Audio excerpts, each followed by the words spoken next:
All right. Welcome for joining us. Thanks so much. Really appreciate it for the faded session 81. Whoa, whoa, whoa, whoa. Woo! Mm-hmm. Yep. Oh, yeah. Fresh start. Fresh Look, start. looks like the New stream view again. is really struggling on here. Let's see if I can interact with it. Not entirely sure if it's going to work Yeah. today. I'm going to see if I can pull it to maybe a different map. It's just been struggle busing the stream software today. So I imagine it's probably going to have to. Oh, I see what's happening. Okay, now it's there. Okay. It's got to ping it now. Huzzah! Landing page. Huzzah. Here we go. All right. So our last session, we had kind of send offs. We had introduction of new characters. We kind of had a coming together moment, if you will, the different storylines where some were finished, some began to grow anew, and we have introduction of these characters to join the Ill Fate, the two veteran party members. We had comedy with rock and roll. We had Mhm. obviously Tug and kind of making way the Rat Smasher inside of the dining hall of Fate, your keep here at Fate Haven, and with all the shenanigans and all of the craziness brought from those party members was slightly subdued by Radix's personality and then of the telling of Tegan and their return on the final day of that kind of month-ish time, kind of the tail end of that month, right? And so we're kind of hearing more, I suppose, from Tegan's story and telling us a lot about perhaps more information in the coming days here, but really putting the mind to a task and pushing us forward as a party. You all talked about what's the next step, and it seems like the next step for you all as a party is to head in the direction of the Gold Dragon. That's what we kind of ended with talking about. In order for that to be undertaken, it's going to be delving into the Crystal Desert. And we also had a kind of a comment, or at least trying to involve with Star,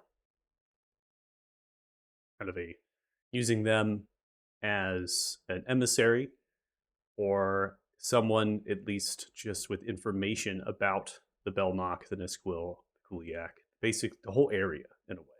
Because they grew up there, they understand it. So we have to figure out how we want to have the star get here. Or we talked about having them wait, in terms of just arriving here after a period. It's been quite a long time, so there could be a chance to send a sending spell or some form of communication and have them kind of get underway. Could also meet them somewhere on the road itself if you want to have them come through the Torval Pass, which is the mountain range on the south of Ismar region, or you can get them to teleport somehow.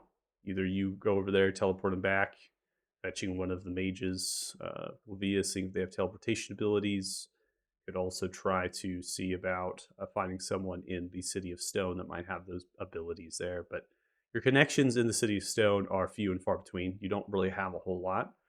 All you know is that the council itself, as well as the council itself, as well as a few of those orc leaders, right, might have trouble rebuilding both sides of their people, right? The council most likely is, and the reports that you would get as lords, rulers, right, in your city here, and understanding the territories and terrain that surrounds you, you would understand that the Stone Council is kind of trying to find a balance of where Herwick really fits in.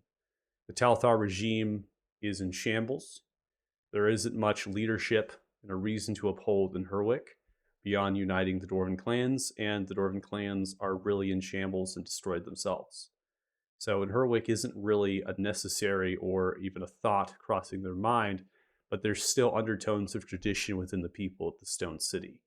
And so they're wondering if they should elect somebody to kind of preside over the council, almost like a democracy or a republic, right? Voting the officials in, or do they kind of temporarily share that responsibility amongst themselves in rebuilding the city and restoring law and order? The king of the dwarven people and Gilgal, they have marched their soldiers and they have moved them in the direction of their city known as Ravsha to liberate it away from clan the clan that would undertake it, take it over and that sort of thing. And so they're kind of just in, I wouldn't say like indisposed completely, but they're fighting their own war. And they're really kind of not in the picture anymore of the Stone City. You might have lingering clan Gilgal dwarfs. You might have some lower end communications between the Stone Council and them for supplies and such, but there isn't really going to be a whole lot of um, hands from Clan Gilgal in the City of Stone any longer. Then the Orc leaders, you didn't meet many of them, but you imagine there's some people still close to Ukar that are still there from Ukar's camp, and those would most likely be picking up the pieces of what has happened, the fall of Ukar. So it kind of leaves it up to a question of these past 7 days as you're fetching supplies, and as well as maybe some time before that, if you set your eyes on the actual Cold Dragon, the Crystal Desert, is what you want to do about the star and getting them to you.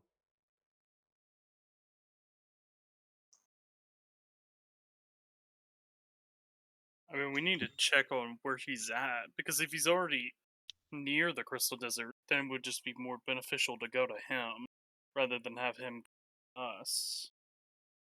True. So, Don't I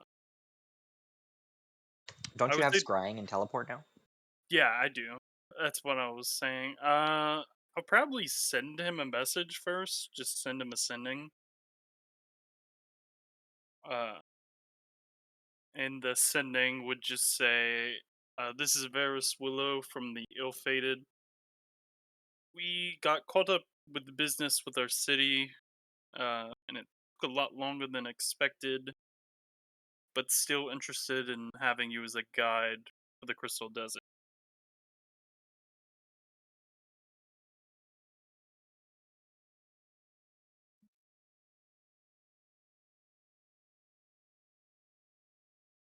Now, we didn't entirely burn the bridge here with the star. We actually kept somewhat of a rapport after what had happened.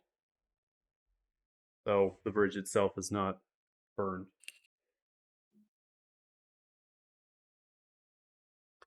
Sending a response back is swift. I'm already on the road. Headed to Fate Haven. Oh, is that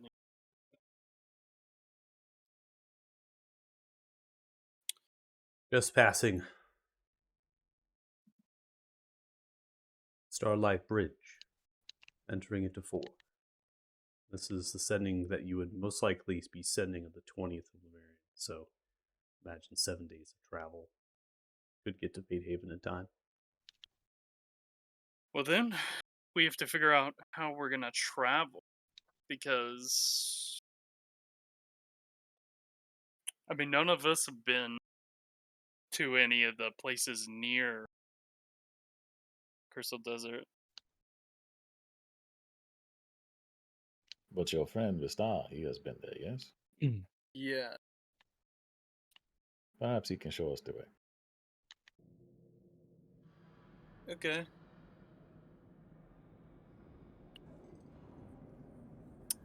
If he can recall in his memories a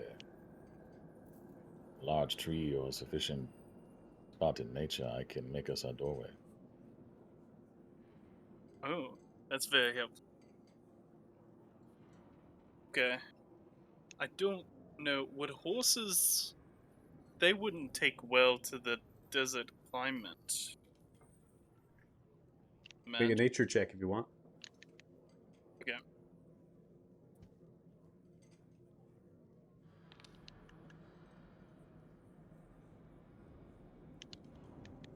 23. Horses would not survive in the Crystal Desert. You need camels. Most of Camels, Andy. the people that are in the Crystal Desert do not actually rely on camels unless they're populated areas of people. There's only one such settlement that exists inside the Crystal Desert, that is Losir. The rest of that land due south is riddled with monstrous creatures, primarily dinosaurs. Large, huge to gargantuan-sized creatures. Camels. So we should ride dinosaurs. Camels will call attention, so to speak, as livestock, perfect for feeding by these creatures. So, tends to be that you will take to the sea, or you will be on foot and hope for the best. There are a people that have survived in the Crystal Desert after Alara had fell. They're known as the Ravashid. Sand-dwelling people. It is known that they ride cloud rays, are extremely large creatures that have a kind of a hover-like ability, fly over. That's dope. That's pretty Yeah. sick. Yeah. Okay. Well, we'll ask Vestar what the best way to travel is. He gets here. According to where Vestar said he was on the road, how long would it take him to get here? 7 days is pretty good. Okay. Yeah. So I at mean, the end of our shopping expedition, if they're on a horseback and they're pushing it, they should be able to get here within 7 days. Okay. So we'll, yeah, I guess we'll just prepare and. I'm also gonna send a sending to Lady Sindar, and just I'm You gonna up? say, huh? Anyway, What did you say? You up? You up? Yeah. how you doing? Sorry. I'm gonna say, my apologies for not being able to fully fulfill our side of the bargain. We have sent a force of soldiers heading towards you, and I hope they will be able to aid you in the fight.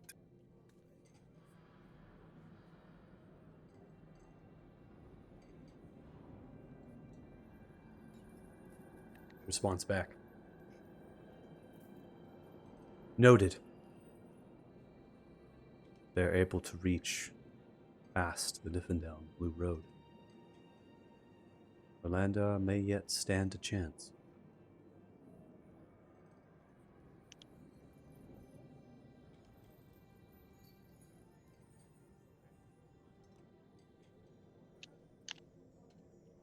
Other than that, I would imagine it would just be preparing for the starting. I thought she was just gonna say noted. Leave your ass on red. I mean, we kind of deserve it. Hey, yeah, we'll send soldiers up a month later. Hey, I'm finally getting to sending those soldiers. We had to make them first. Forge them. Hmm. The fires of battle. Had to see how many were left after we threw them at a bunch of zombies. It's a big hazing ritual. So like, you guys did pretty good. So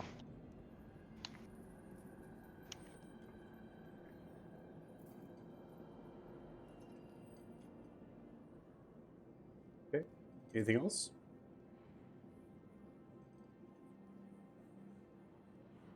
No. we're just gonna wait. Just waiting for the Yeah. star. So, 7 days will pass. Message will come into your keep. The cohort of Cumberland. Who knows? Message will come in telling you that the star has entered into the city. And Star will be granted entry into the keep. Most likely will have a meeting with them within the Chamber of Fates or the dining hall, your choice.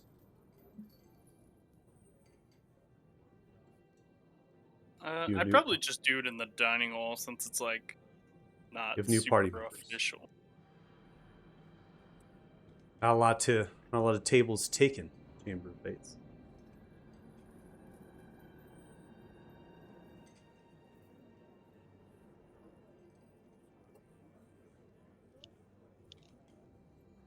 The dining hall is lively. You're going to be arriving on this day, roughly backpedal a little bit of time there. Fast, but 10 a.m.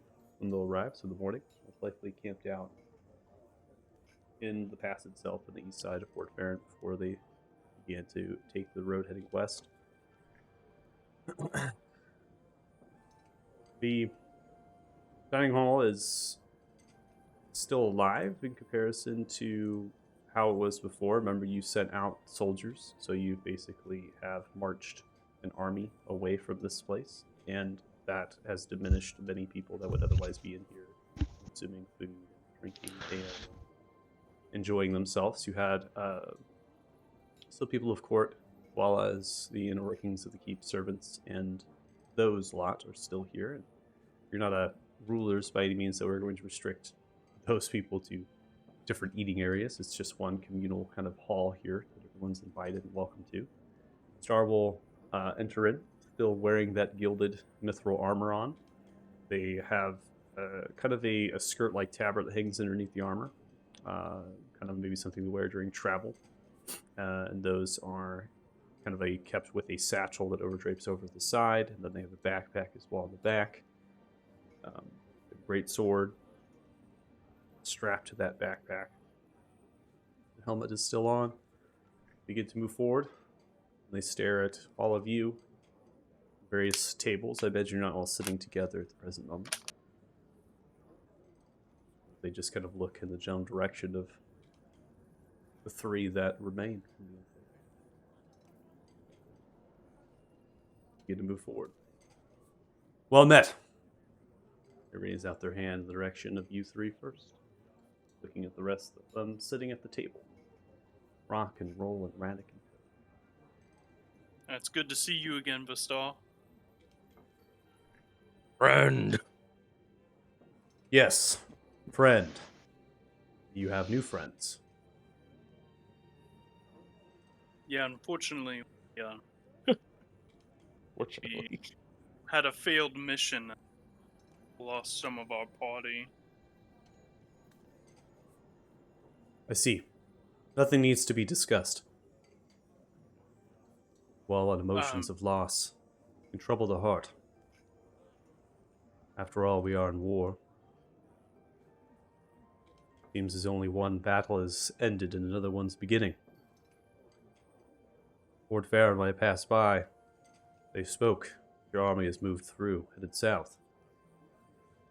Knights and mages from faraway lands, combined with the likes of all of that of the northern region. Of Gorn and Frosthorn.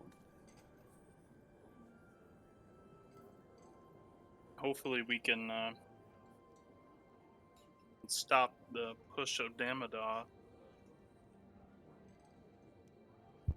That is the goal. Which is actually why we asked you to come here. We are interested in freeing Hoan from imprisonment. That is what I suspected. After I made way to some refuge of Dragonpike, tried to tend to the streets to calm. They spoke that the Silver Dragon had been spared and saved, and was seen flying away. King. Kept my ear to the ground, listening, before the king and the council returned, and I met with them. They spoke of your bravery, what you did. Was what was spoken about in Nukar's camp long ago.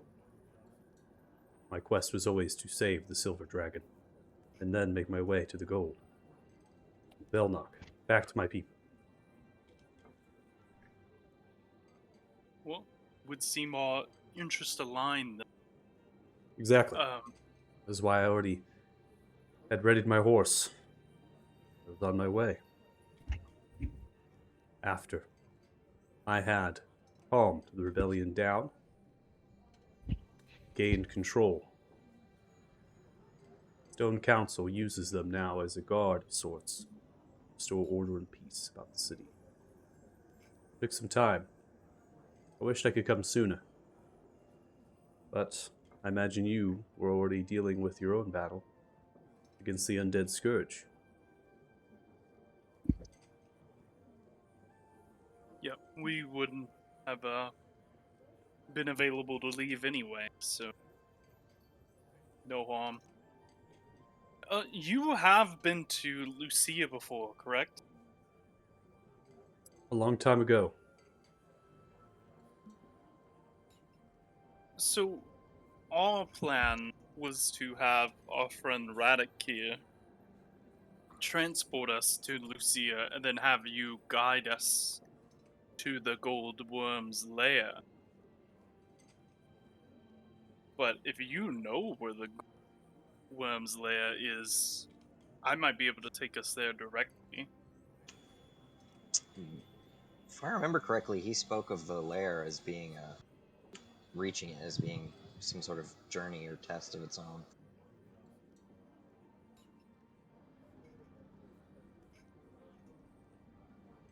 Why don't we sit for a moment? A story to tell. Use an ale. And of course, an introduction to your friends. They'll be accompanying us on this journey. Right. Of course. Begins to approach the big brute of rock. The star, friend. Rock, friend. Let's roll. Would roll shake the hand? Yeah, I imagine. You know, get a little, Yeah, you know. little squeeze. Rolls kind of the face. of Yeah, the rolls two. the face. Yeah. Admittedly. Yeah. He's been paying I attention. can pick him. I can pick him up if you want, so that way, like eye level. Like, names And roll. you Nice to meet you. must be Radek, one with magic enough to teleport. That's powerful. Oh, not so much a teleportation as revealing a doorway that was always there. Nature has pathways you cannot see. Ah. I've only heard of this magic. Through stories, I've never seen it quite unfold. Perhaps if it is possible. It is a desert after all. I do not know how much plant life you have seen there that would still exist. There's more life than one meets the eye. It takes time to learn where it is and how to find it. See as they sit down. One of the servants. Ale, please. Soon enough, sit down in front of them. It has been many moons, years, since I have been to Nesquil. It is the village of the Belknap. Like most in the Crystal Desert, you have to move to find food, water. Westerly winds that blow over the gore. They smash into the Lavsteer Mountain. No rain is able to get through them. And what little is scarce from the south and the north. From the region. The Torval Mountains that separate the region of Ismar and the Crystal Desert are not as large as those Lavsteer in the south of the Crystal. That's why Lucia is built around an oasis. Why Lucia is there. Because there is some rain that's able to reach it.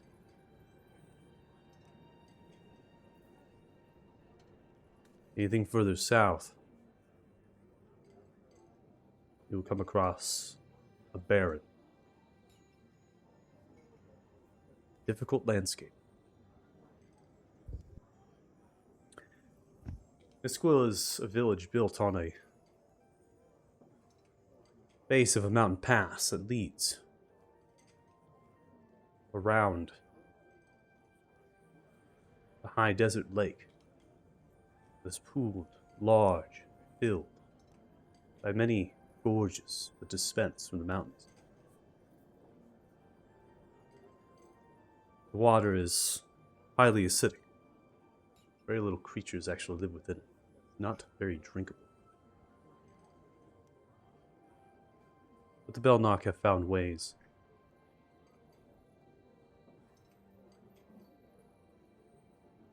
The Oasis. The Reskar Oasis. It is a sanctuary. A reprieve. There is no actual established settlement there. There are structures, buildings, people that have made a home. But they are not welcoming of outsiders. The Oasis is large enough that we will find comfort there. But don't expect accommodations.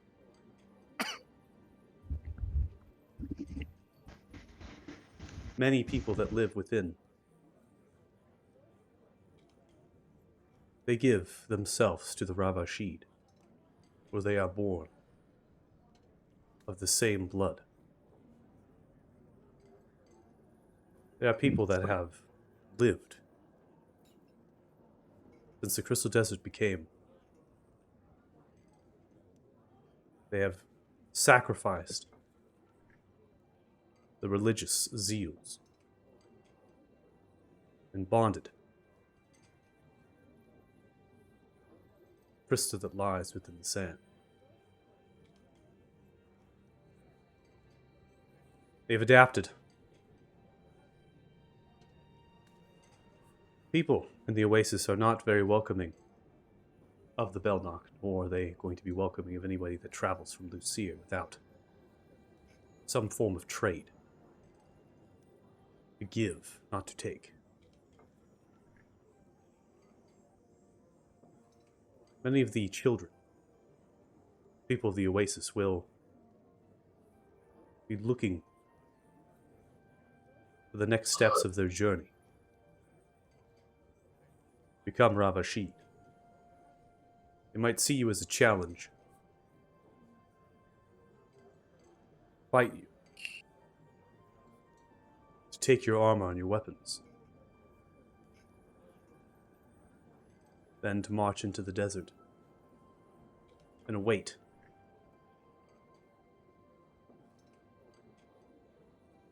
If we are chanced upon the Ravashid on their cloud ray, there will be no negotiations of peace. They will see us not as people. They will see us for our items, our armor, and our weapons, our supplies. They will see us sustenance. They have tamed these rays. Do not know how. And they will be used in the fight. They are creatures that can even rival dragons in their most olden, well-aged forms. Generally, they are docile. They stay away. Under the heel of the Ravashid, they can be taken into battle.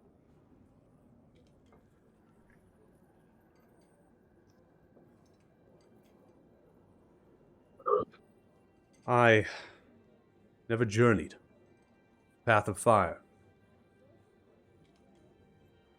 I never went up to the mountain. I've never stepped foot south of the village. There is only few that were welcomed.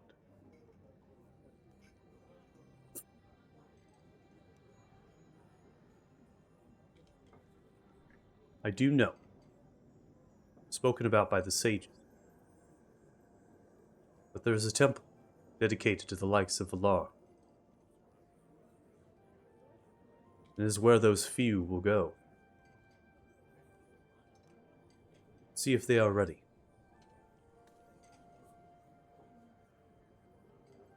Continue their ascension. The area around the mountain,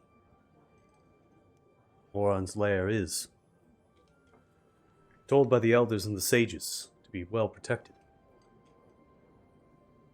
Inherited with gold dragon magic. Chaos. Energy. For millennia.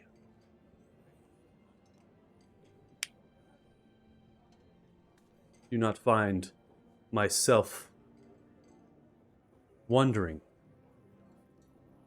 stumbling into that land.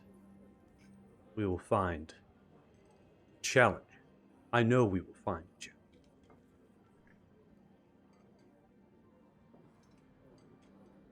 It is up to the elders and the sages.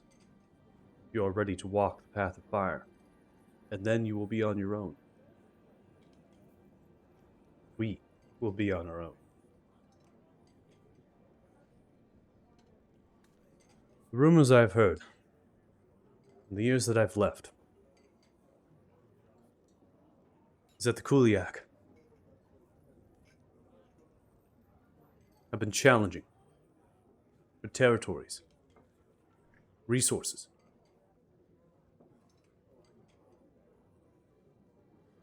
They are under the banner of religious zeal. The dragon goddess.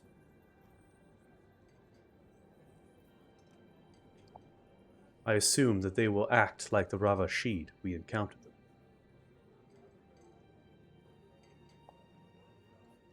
I fear the Belnok have moved away from Nisquil because of the Kuliak and their actions. Some of the Oasis that have fled to Lucia and due north of the Stone City. They have spoken that the Oasis has been looted and raided by the Kuliak warrior, known as the Kul, and that a red dragon flies with them.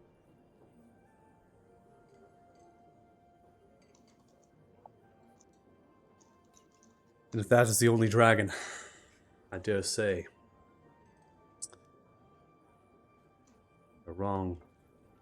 There's another. Resgo.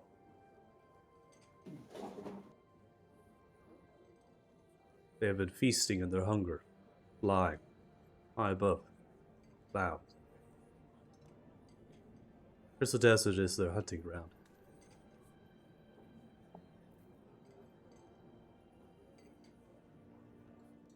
No one has spotted where this dragon is laying its roost, its nest, its lair. But I assure you, it is only a matter of time before Trescal finds and sets its eyes upon Lucia, call upon a thrall of sorts. Is what has been told in history. Trescal had powerful allies that they enslaved, used as weapons.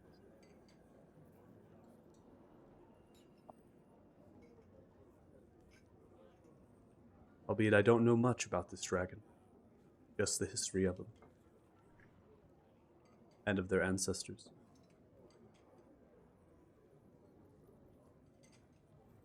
Don't know what this dragon will do, but there is fear and terror. The Stone City, the Torval Pass.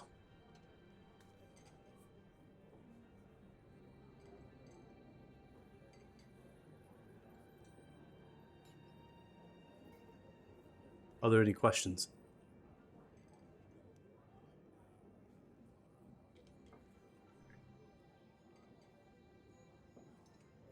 This Tresgal is it's one of the Tiamat spawn. Chromatic. Sorry, you kind of broke up for me. What was that? Was it this Tresgal is one of Tiamat spawn, yeah? Chromatic.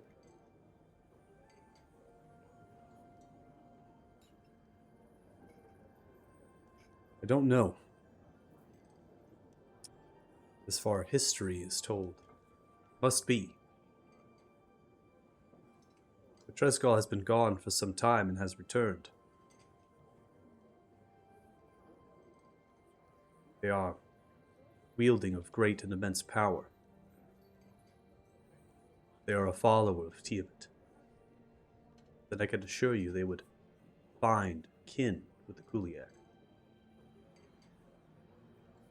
He is also undead. Well, that's I'll take. How do you know this?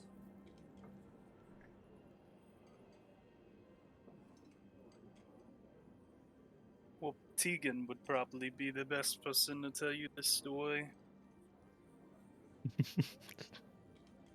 Tegan, When we meet met, us. I saw you with blue dragon scale armor. Yes.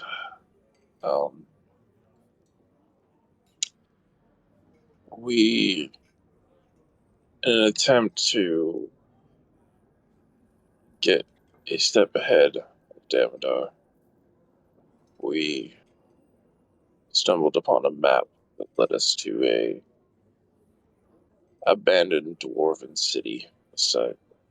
He looks of it, and Tresgal was imprisoned there. We freed him, and I became his herald. But Tresgal wasn't what he is now.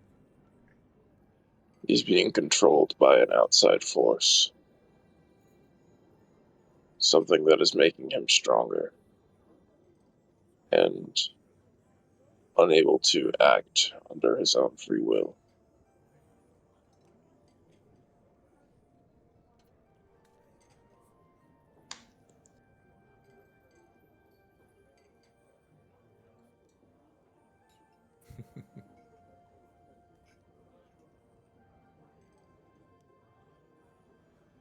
I feel as though you share some responsibility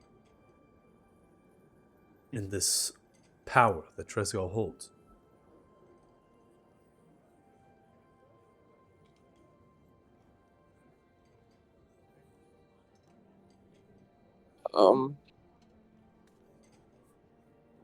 I would say that it's not completely my fault. However, yeah, it's my fault. But part of the reason why we want to free Horan is hoping he'd have further insight in how to stop Tresgal. Tegan will pull out the blue stone and say, "We do have the key to breaking the control that is over him, but trying to do so without further information seems like a death sentence. I assure you that Tresgal is high on the priority list. It's just Horan is a more pressing matter."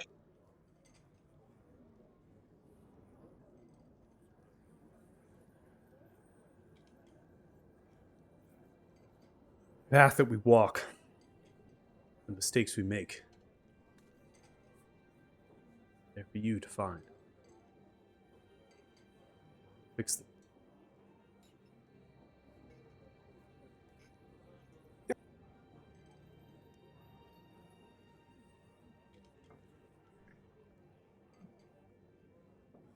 Will you bear responsibility for your mistakes? The city of Lucia is besieged.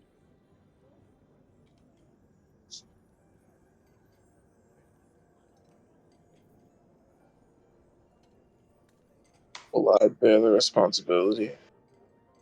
I bear the responsibility of everything Tresgal does. It's my fault that we released him. It's my fault that he's under the control of the old one. He's wreaking havoc, trying to do more than you realize. He's destroying fragments of time that would send the world into chaos even further than Damodar intends to. He is maybe a greater threat than Damodar himself, but there's nothing we can do about it at the moment. Will I feel the responsibility of all of his destruction? Absolutely. But, to be fair, I've already died once, and I intend to make this second chance at life have meaning. Is this why you returned, Tegan, and the others did not? Or is there more? I don't know why the others chose not to. And I don't blame them for not. I respect their decisions. If there was a decision, I don't know. I can't speak to what they felt or what they saw or what happened to them. Obviously, we know Maldor's fighting at the gates, which is... Yeah, you won't hear when he wrote the letter, but he said he didn't return so that the old one, Vower, would have not another seed planted in this world. The point being, I came back because there was still a fight to be had. I couldn't abandon you guys.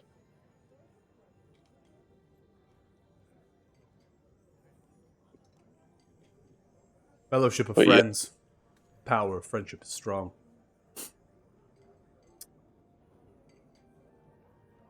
On that note, would Belzar joining us be a good idea?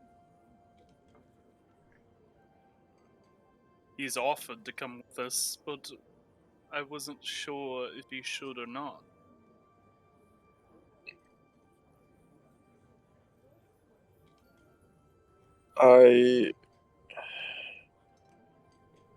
Has anyone spoken to him since Thanos passed? No. I mean, we don't even know if what happened to the Silver Stone. I mean, for all we know, Orcivis has it. So it sounds like something we should figure out, right?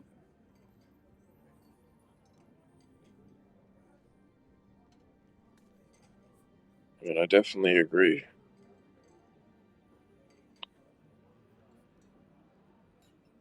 Alright then. And I will cast sending. Send a message to Belzar. Here. We are planning to head out soon to the Crystal Desert. Our offer to join us still stands if that's what you would want to do. You hear a slight slurping sound. Sure, I can join you.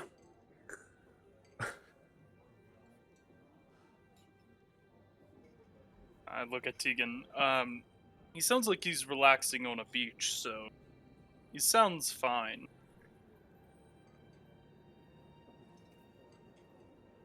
Is he gonna be fine when we tell him that Thanos is dead? And I don't know. Can't read his mind.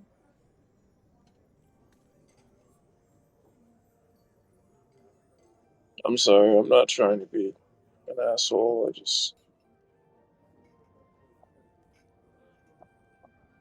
I'm still trying to pick up the pieces. Kind of really come to terms with everything still. No, Don't me. I Pardon my intrusion. I swore I would urge caution upon inviting Belzar to this fight. They spoke that Horan was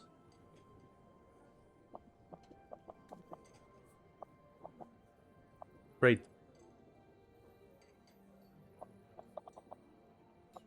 I'm sure Belzar is willing. You've gained their trust. Dare I say eager. It is their decision. Is there a reason why you wouldn't invite him?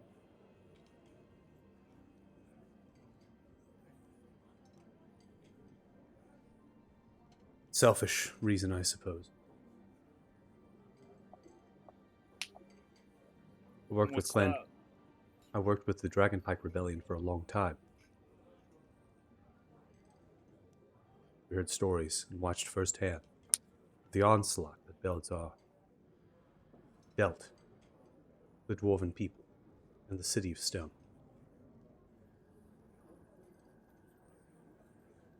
They have been freed of that curse. Put them into harm's way. Into trouble. One should use them only it is absolutely necessary. For they were used. They were abused.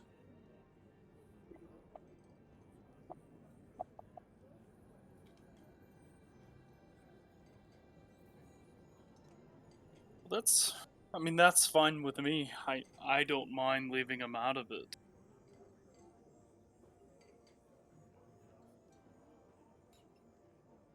I've joined all of you. I believe that we see eye to eye, and that our quests align.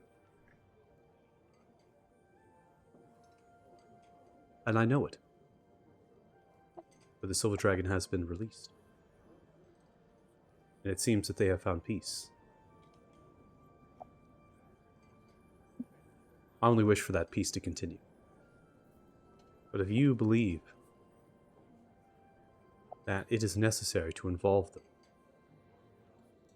or we can assure that Horan is going to be the great protector that they have been in the past, and not befall with Demeter's curse. Point. We should make sure that his father figure is okay, but dragging per se. Unless any of y'all have a different opinion.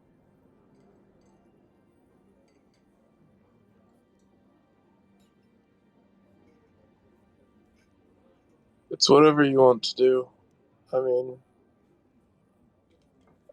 I think Belzar has a right to come with us and help us free Horan, but the same thought, if it would be smarter to not involve him until we have more information. I'll just. Traversing. I was I'll saying. just. God, Sorry. Go ahead. no, you're good. I was just going to say that if my cards are on the table, like if I'm fully saying what I think and holding nothing back, I personally think that Belzar should have the opportunity, if he wants, to save the person that saved the dragon that saved him and raised him to be the protector that he is. But if he is nervous or if he feels endangered by the trip, then he should have no pressure to go. Make it his decision entirely.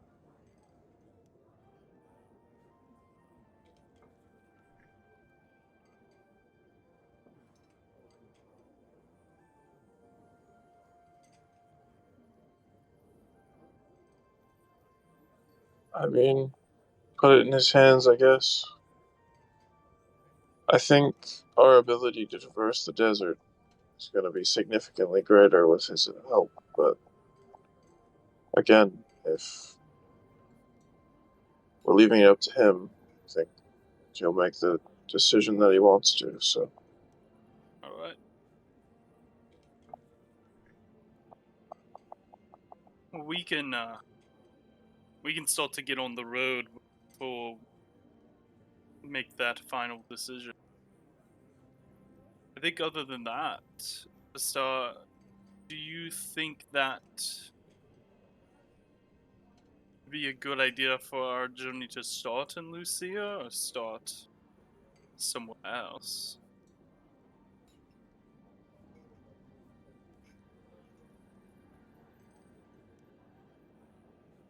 It is what information that you wish to gain.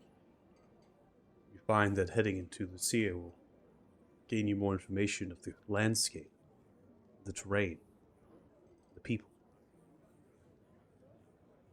Then we may go there. Might be able to pull out some old contacts of mine. Understand what is truly happening. But if our goal to attempt the path of fire, to reach Horeb, and we care not about the turmoil that has befell the oasis,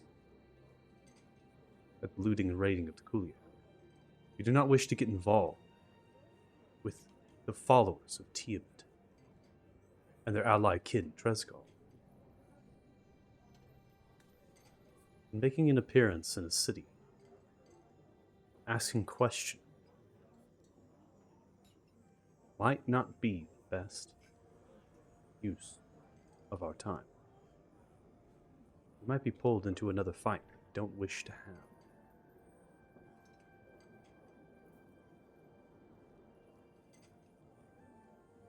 I guess I'll turn to the rest of the group. Personally, I feel like our goal should be to find the gold dragon and Dream as quickly as possible, but what do y'all think?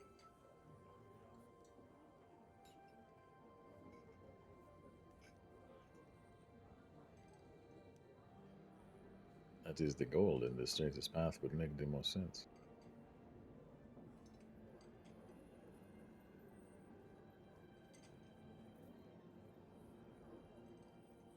if we Yeah, Rock's not paying attention. Yeah, I kind of figured. Playing with his spoon. I see the merit to what you are saying, Vistar. Attracting the attention of our enemies would only hinder us. Well, they're not enemies. Let's be understanding. We have not made enemies of Kuliak. It seems that you have not made enemies of Tresgal either. The Ravashid. You've not made enemies with them. We have yet trampled. That is what I'm saying. If we decide to head to Lucia, and we begin to ask questions,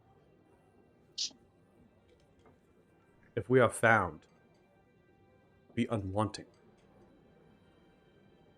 there will be motions against us. It might not be hostile motion. They might have ears and eyes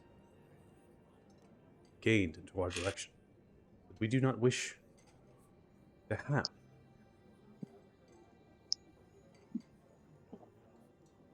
Also, another thing to take into consideration is we just sent men to the war front, so at this rate, the faster we are about doing these jobs, the faster we are about collecting these stones and turning the tide of this war, the less men that we will lose.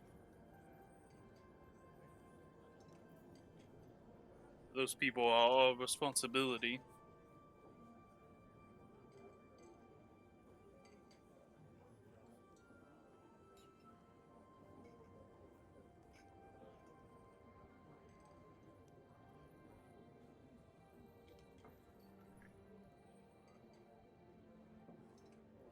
Perhaps your new friends might have a say in it. After all, it's their lives.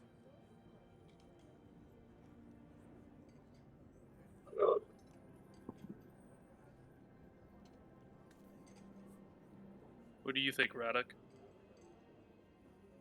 I am new to this place, but it is my understanding that this gold dragon is allied with your enemy Damadon. He is currently. And removing him is necessary for this to stop what is coming. That is also true. Do you think stopping these Kulvak is also necessary to stop what is coming?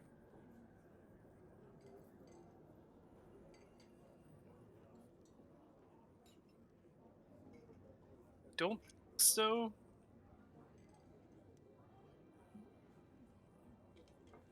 Then perhaps you deal with the priority first. You could always deal with the others later. That way they do not impede on your current mission. All right. One thing we don't know is any details on the location of any stones that may be I wasn't used gonna say anything, but I was like, I don't think you guys have Free. anything, right? in freeing Horan. We Yeah. have no leads, no idea. It could be that we can't even free Horan until we encounter those. So This oasis you speak of, it is closer to the dragon than the city, yes?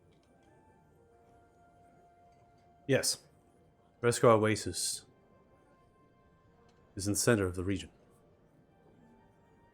So perhaps we start there and then choose our path as it becomes a necessity. and starting there must mean we arrive with gifts. You have many things about this town. I'm sure you can find something fitting as a gift.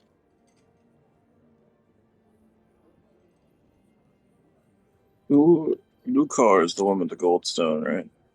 But nobody is the one with the gold stone. No, mine is red. No. Zeph had. Zeph was the one with the gold stone. Motherfucker. Oh, Yep. Can we go kill Zeph real quick? Do we know where he's at? Hunt him down. oh Hunt funny you him should mention down? that. I Funny, love it's it. funny you should mention that. The reason he disappeared, I pull him out of my bag of holding. Lucar's been hiding it this whole time. I did not get any sort of information as far as their send off. Remember, they just ghosted on us. So Yep. I took the story from there. So I can't tell you any information at that point. Lucar pulls him out of the bag of holding. He's just like, "Are you guys sure you want to do that?" No, Oh my no. god, don't even. I killed Don't him. fucking even. That's why he died. I'm sure. If I'm sure. Actually, no, that won't work. I was gonna say, I'm sure if he's alive, I could scry on him, but that does not work on us. So, When no one was looking, he got shanked. but I could send him a sending and see where he is at. I'm deciding what I want for lunch. He has been ever since I he left. keep arguing with myself. Oh my god. Can't even right now. Can't take Ron y'all. feels anywhere. personal These- tension outside of game. Oh, These stones you are speaking of, you've found them before, yeah? Yes, by luck. Just stumbled Faith. upon. fate. Yes. If perhaps they are meant to be in your path, they will be in your path wherever you go. I like this man. Well then, let's stop putting it off. Then let's go to this oasis and see if we can do some good. Let's ask Vistar for some recommendations on things we can bring to trade. Bull rot. Yeah. Yes. fucking bring the temple Family of run. halfling slaves. That is awesome. Perhaps that herb you are always smoking on. Yes. I do love it. We're gonna get them high. I take you down into the bowels of the keep, and there's just an entire storeroom full of Got a barrels. hydroponic lab set up down there.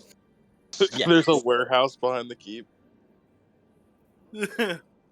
This is where I A grow my warehouse halfling behind tree. the keep. It's literally a subset of the Golden Hand,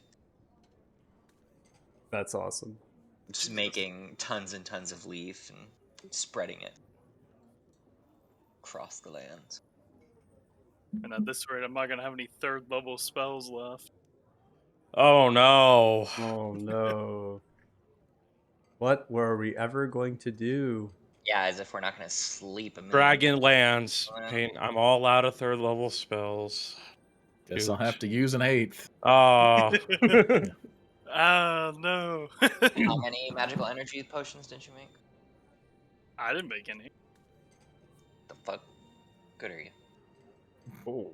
I made Damn. all of the magical items. Literally every one of them. He didn't ask if he made the magical items. Hey, I'm so you're tired sounding of really this. ungrateful right now. Hey, That's all. I made the armors. What are you Oh. talking about? What have I know you what done the- for me lately? How about that? That is a good question. More attention. Rock don't like attention. Vista, you have been to this oasis, you said. Some time ago. I have. It is, as I had said, many moons, many years. But the oasis, plants that live there, they're long lasting.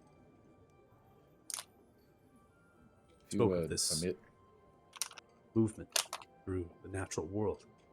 The oasis has stood the test of time. Many of the things there will still be there. as I had hoped, if you would permit me, I can reach into your mind and find the images of the plants that we could use. That is what is required. Then yes, you may proceed. He will cast Detect Thoughts. Counter spell.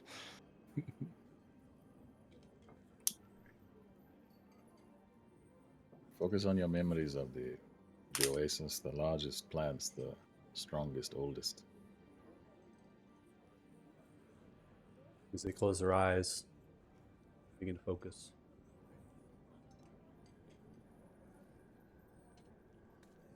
The oasis is filled with many pools of tranquil water, connected by small little aqueduct irrigations that these people have built. Sand, stone, palm trees that linger, accompanied by vibrant purple and pink flowers. Cacti that have large, plump fruits. Plenty to be able to work and connect with. Star's memory of this place is very faint. After all, it seems that this memory being pulled out is at least over 5 years old. So, you have an inclination that not much guesswork that you have to do, more or less. Such a wide, wilderness-like area. Merely just have to choose what is something that they've seen and hope that that still stands. It still lives. I would have him focus. I would have him focus on one close enough to the settlement that they had to build around it, because it was big enough that it was in the way, because that tends to be one that is more prominently noticeable. Probably have a clearer memory of it. So you're saying you want to kind of transport into a settlement kind of in the oasis close by it? That was up. Yeah, what's it's on here? maybe on the edge or something, yeah, where they've had to build around like a big cacti or tree or something, so that it's like likely to still be there because it's so prominent they had to work around it to Maybe using it for shelter or something. Gotcha. Okay. That would probably be more noticeable than a random plant that he walked by. Yeah, probably. That makes sense to me.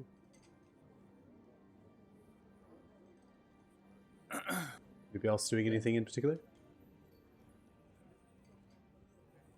No. Anything final? Anything to finish? I think Anything to pick up? Just a list of whatever gifts we should be bringing Yeah. or trade things. You know, Okay. I assume we'd have to pack a Maybe, couple like- wagons, maybe bring some horses to trade or something. I don't know, whatever. yeah, I was thinking more of like food, water, like stuff that would be useful Useful. there. So this will be. They have water. We'll do it out of character. The whole purpose of them being at the Oasis is for water. So that's why they have made their homes here. There's not out of character. It's not going to be any sort of map to guide you because all this stuff is so nomadic and moving and remote that there's not really any sense that where this will be is still going to be. So, as you kind of said, right, I'm going to focus on some sort of cactus or a palm tree that maybe they're not destroying what they're maybe building around it, right? It's not to say there won't be a permanent structure here or there, a granary, storehouse, stone, sandstone that they built to try to house food surplus. That is a community shared thing. But that is very rare. And if it's been stated that the Oasis has been looted and raided, the granaries and the only place that would have stuff like that would be ruined. So gifts that you could bring. One, food. Simply just bring food. They have their own cuisine, their own food sources that they find. But bringing things from outside to just give them, that is seen as wealth. Deciding that you're going to give them a weapon, Star will tell you to advise against that. It is seen as weakness. It is a form of surrendering. You are to gift a weapon such as that. Usually weapons and armor, they are won by a challenge. Contest of strength. Skill. Fight to the death. Jewels and gems, they have no need for that. There's no value to your gold or your silver. So what could you give them besides food? Think a little bit outside the box. Could A box. provide them with an enrichment to the land that they settled. Would take time. It is not a quick process. It's not Magic. today. I was gonna also say maybe information about what's going on in the outside world, like books or stuff of that nature. Books. Yeah. That could be found of value. Enriching the land could be found as value. If it's a shared land. Maybe they want friends too. A box. That could be good. Friends, maybe. Containers, yeah. Containers. Yeah. Water skins. Leathers. Bags of holding. I mean, we have a bunch of wizards now, right? And we have a teleportation circle. Could we not create like a magical trade pathway with That's them? what I was saying by friends in characters. Like, yeah, you could try to. If you do If that, you want. that could be a slippery slope either way, the star will tell you. Could be seen as An intruders. incursion. Incursion. They could see that as a problem. I mean, right now, best way to say this is that these are people that have chosen to stay. They are not people that are stuck here. They've chosen this life. And so anything that you do should not be to surmount that. You're going to bring things from far away. You're not going to change their way of life because you decide to build a house for them or something. This is how we build homes where I come from. This is what you should live. As you're, Lucar, coming from your story and working off of your people plan and Johnny, you're knowing that trade is very powerful to be able to build a relationship. Being from Chris in the Valley, in very kind of similar ways as the Belknap here, you're going to know that what you could offer them, you can offer them a weapon or a suit of armor. Best thing that you could do for them would be an offering of a service. Not of a service to change dramatically their way of life, but to come in and restore that way of life that they currently live. Someone that would be not a champion, or someone that would kind of coming in, I want honor, I want glory, I want money, I want coin, I want things, right? But as someone that would act as a silent partner, so to speak. Talked about Kuliak looting and raiding these people. If you were to come in as an enemy of the Kuliak, trophies of your victories against them, and you were to give and offer those, I specifically said your weapon, your armor. Right? You come in and say, this is a dagger I bought from the store. Here you go. It's an entirely different thing if there's a story behind it. Especially if that story is that it's a weapon of common enemy.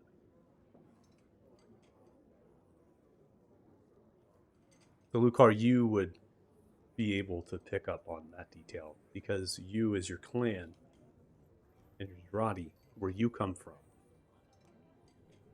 guardianship of the Lady Andra. How do you pronounce that name again? That's a tough one. Which one? Let me see if I can try to stand it out. It's a tough one for me. I always try to remember it. What, the Gerati that you were saying? The name of the... Lady Anne Yarith? Oh, and Yarth Alagarin. And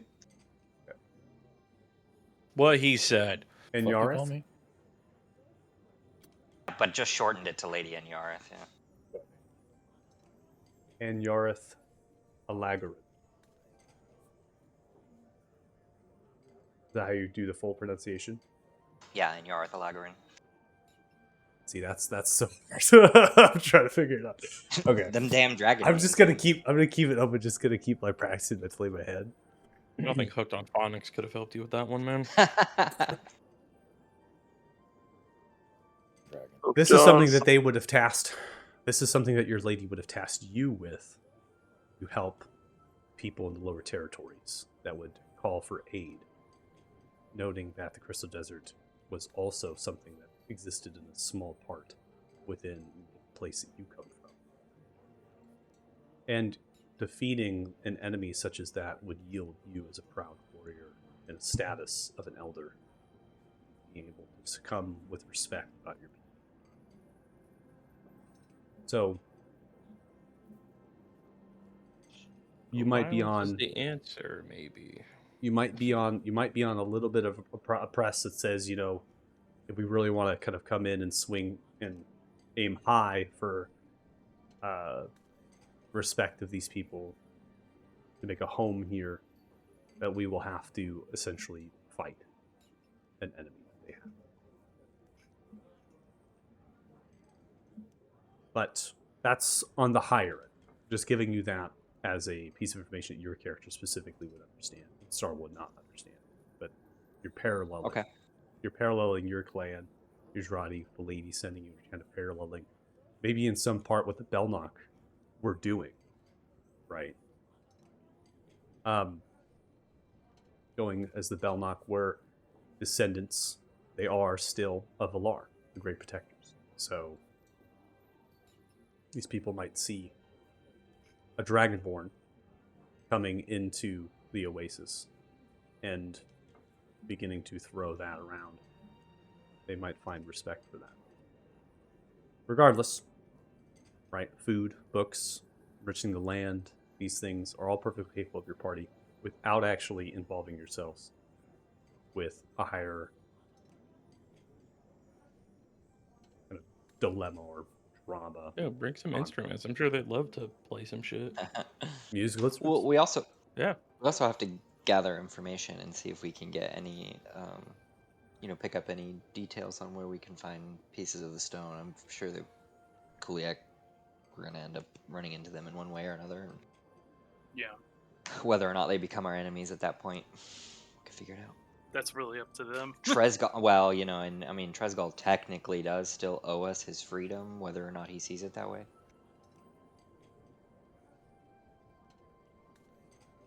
You have to give him his freedom back before he can owe you his freedom. Well, and we don't 100% know, based off of what Tegan did and said, that this isn't just him partnering and enhancing his own base or desires rather than him being completely subsumed. Yeah. I mean, based off of what information we got whenever he originally got taken over, he was forced to do shit right away. He went from being he went from talking to Tegan regularly and telling him what to do to only searching out these obelisks to destroy them. Well, he was also given the power to do so, which he didn't have before.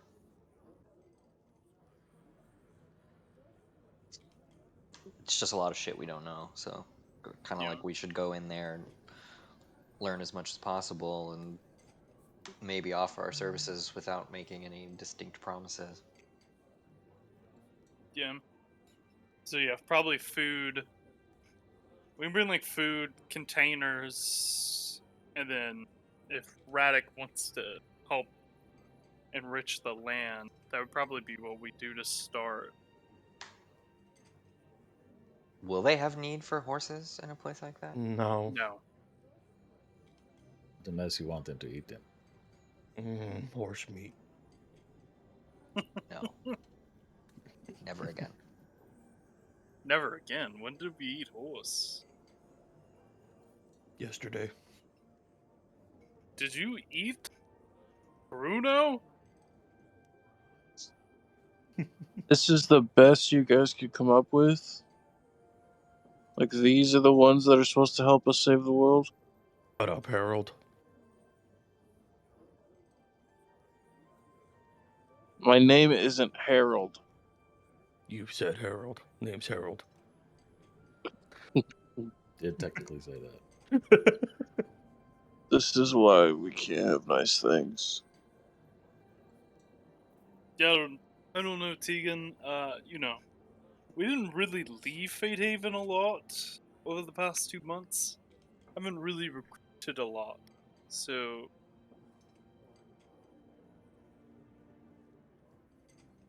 if you find someone better, be sure to let me know.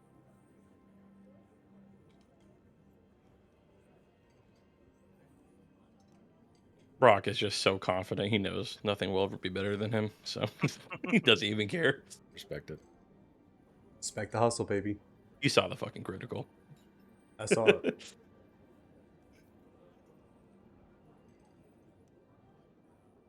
So All when right, we should moving? leave then? Should we Yeah, leave now? for Should sure. we prepare fast? We should probably gather the supplies. Food. What do you think? Leave tomorrow morning?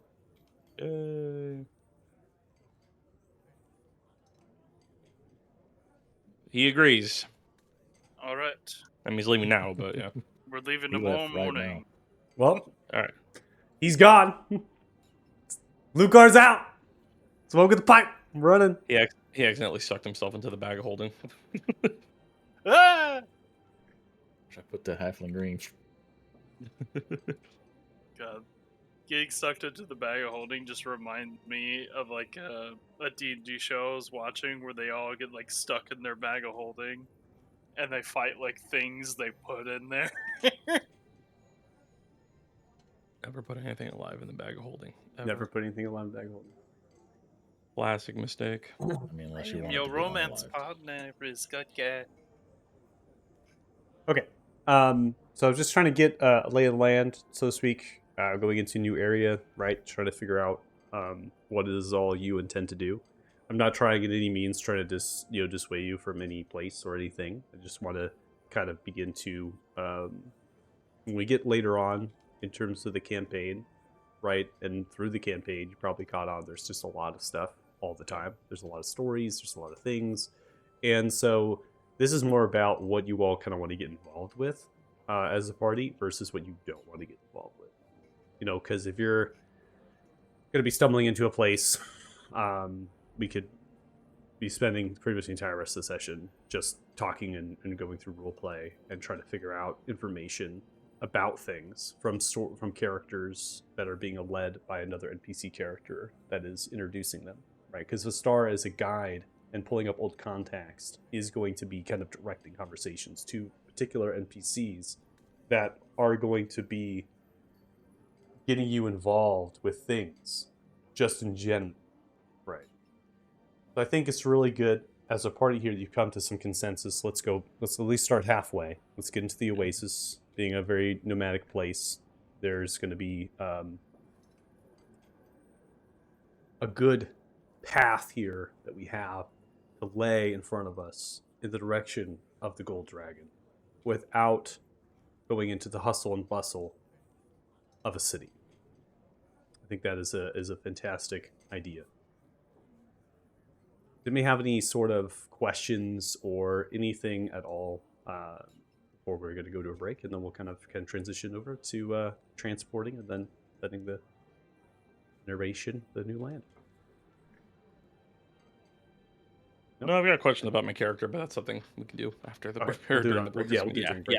Yeah. If you're watching the stream, thanks so much. Really appreciate it. We did have quite a bit of stuff we were doing at downtime. Some of my roll tables and Foundry actually were completely broken, so I was trying to fix those really fast so the players could get some randomization with the tables and understand what they had available. Addition probably just giving some time, I think, make sure you had the right items you wanted, because there's some things that you're talking about that you're like, oh, gotta get. We'll be taking 10-minute break, so we'll come back at about 1:17 p.m. PST. We'll see you in a bit. Bye. All right.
All right, welcome back. Thanks so much for rejoining us here. We're going for the second half of the session. Tug's not joining you, right? Safo? Yeah, I didn't think so. No, chilling. he literally came within an inch of dying last time we took You're him gonna with keep, us. you're gonna keep Tug. Keep him safe. Keep it safe. Keep it safe. Gotcha. Keep it safe. So, probably gonna say, Radic, you're gonna have to find a good place to be able to do this. Most likely out Probably of the just keep outside of town. Yeah, and or outside of the yeah, town. on the outskirts. Right. On the outskirts. Into some farmland here. Nearby the road. Rain is softly falling down.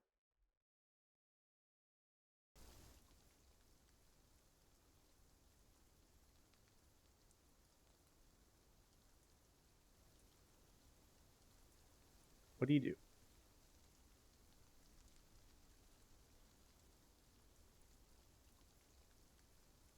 We're about there, ready to go. Oh yeah. Let's do this. He will find a tree,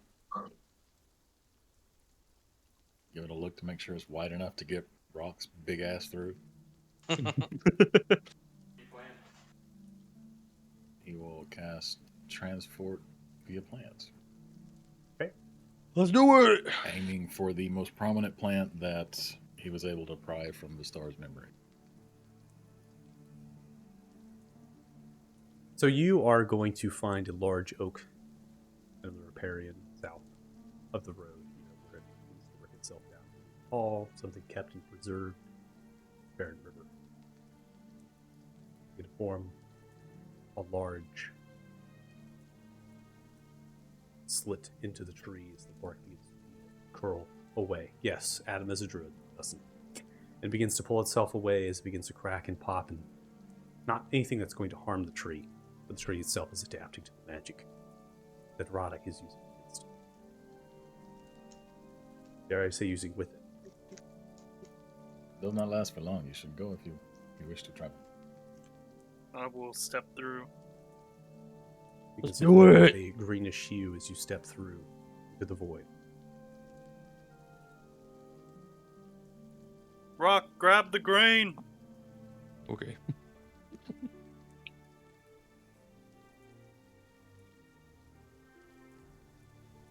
Starts trying to grab the water droplets out of the sky.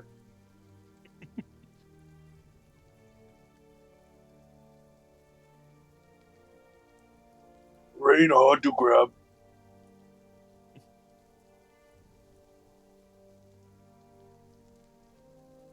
What did he say to you? Shut up, Harold. Come on, Harold. Let's go.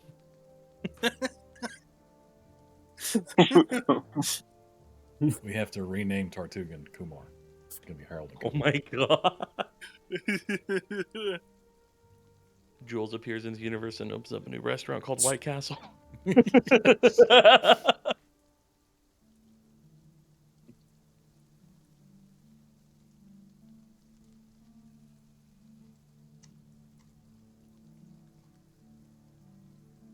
The wind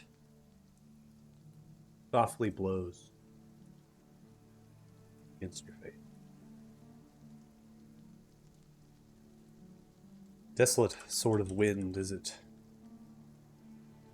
moving through. You immediately are able to feel sand and these very small crystals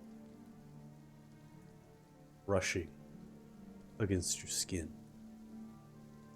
Harsh. Never ending. In the oasis is a sanctuary. Large and lush palm tree. Tropical vegetation. Purple, pink flowers blooming in large bushes similar to hydrangeas. and the cacti on the outskirts surrounding, pulling themselves in.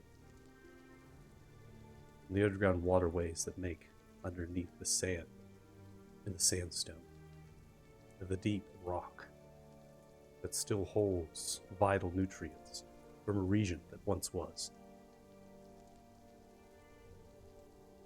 You look around, place in memory.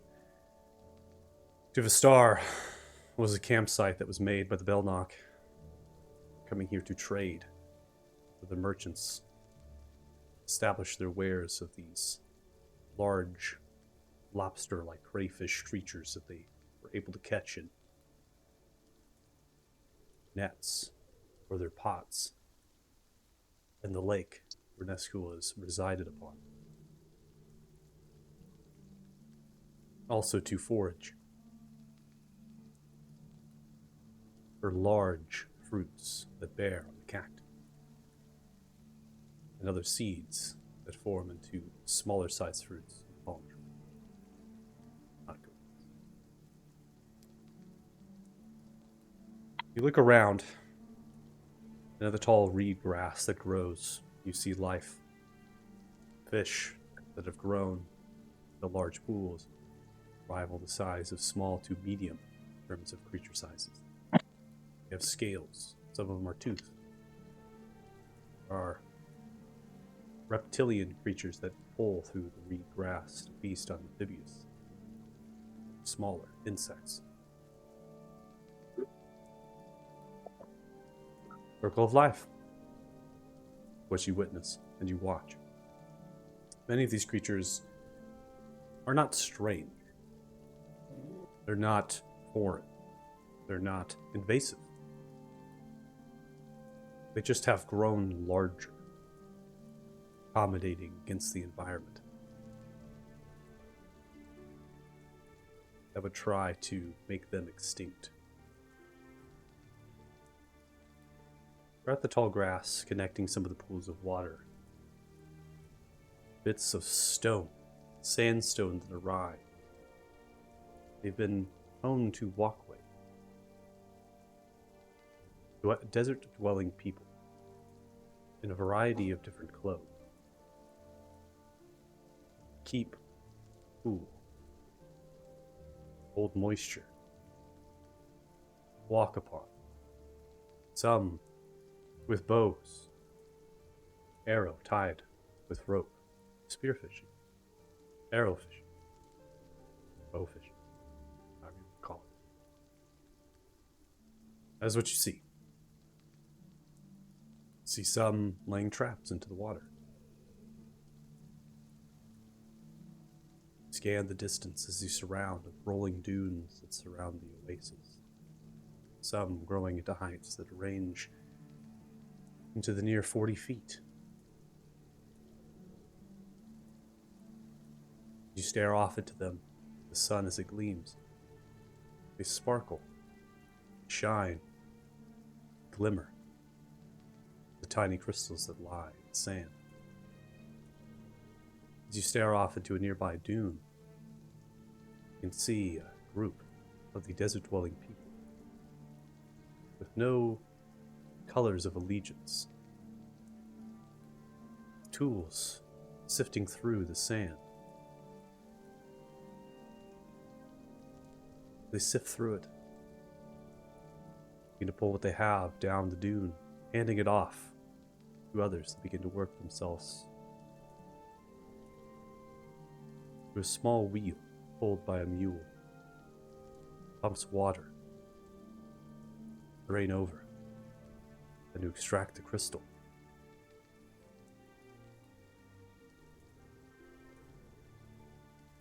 You're not entirely sure what purpose it has. But to these people it seems that it is worth something, rather than foraging or hunting for food. The tents that pocket are few and far between.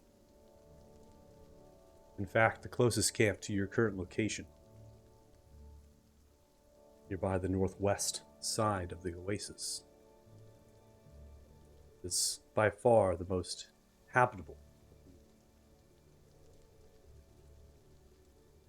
is over 400 feet.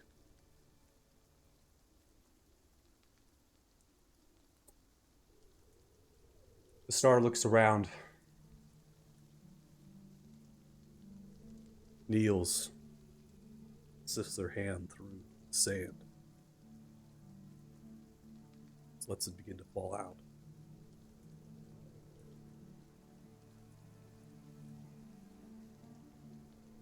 Rawashid, tell. The Belnock believe. Crystal. Are the scales. Two dragons that fought.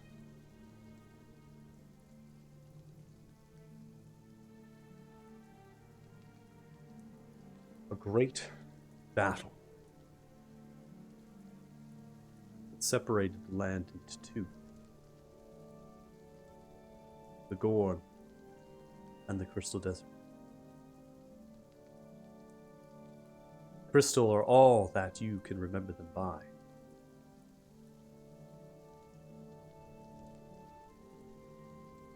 As they let the sand continue to fall out, they stare in the general direction of those who are harvesting the crystal.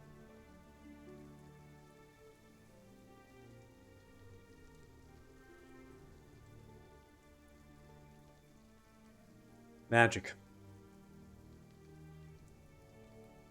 That is what they hope to gain.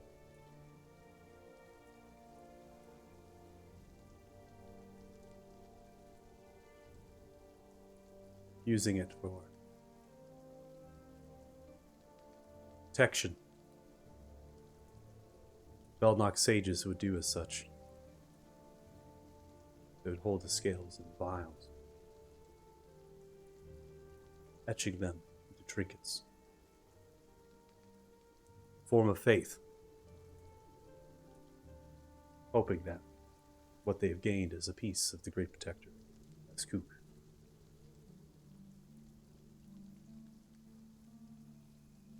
Braddock will reach down and grab a handful of sand and start to examine the crystals, try to understand the nature of them and if they're actually dragon bits like they think or if it's something else. Sure. Do you have any tools, toolkits, or anything like that at your disposal? Herbalism. Herbalism? Okay. Go ahead and make an herbalism. Nature proficiency. Okay. Nature, I should say. I hate sand. Anakin!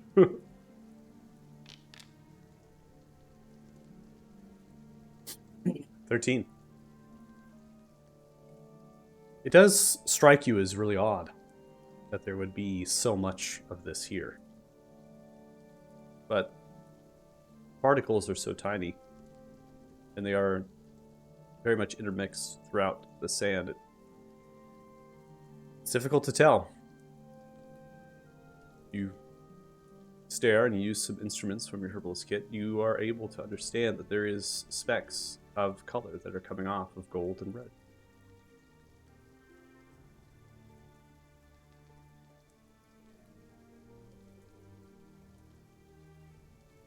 There's something.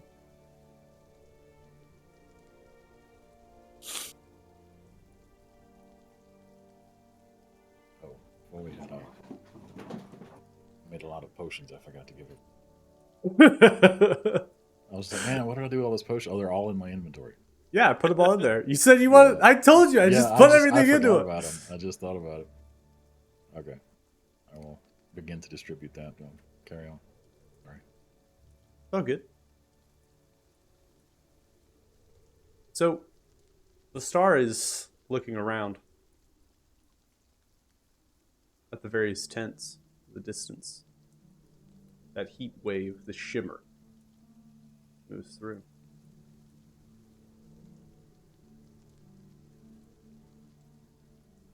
There's longingly.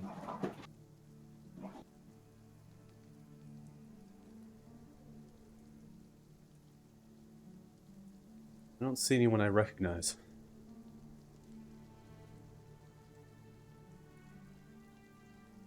None of the colors of the Belnock in any of the tents.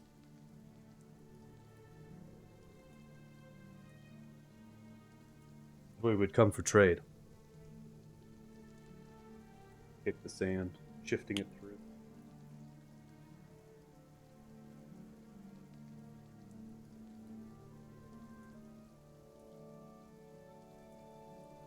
Holds the arms.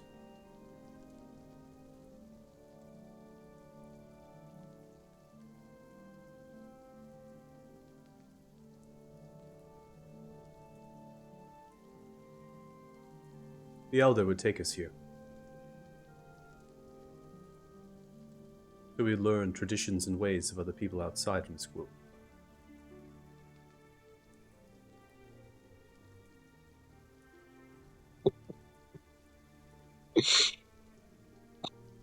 Soap? I love it. It's like that's great. It's so great. He does this every time someone trades with him. He just gives them something. I literally had to go in and add it through the the compendium, Fantastic. so it didn't have it. This guy. I think he said you smell.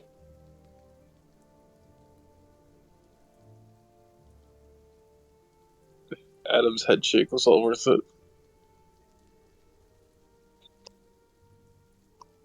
You smell. I'll let you elderberries finish and getting some. cheese. That's a lot of potions to trade. So. Yeah, they're all good. I just have some more to give Deuce when he's back.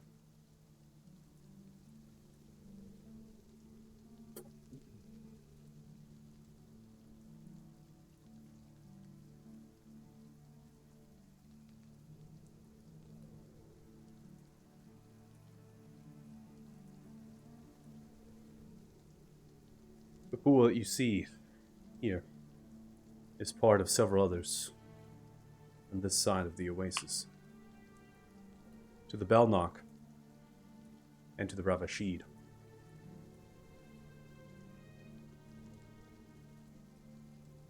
It's known as Sulkrath.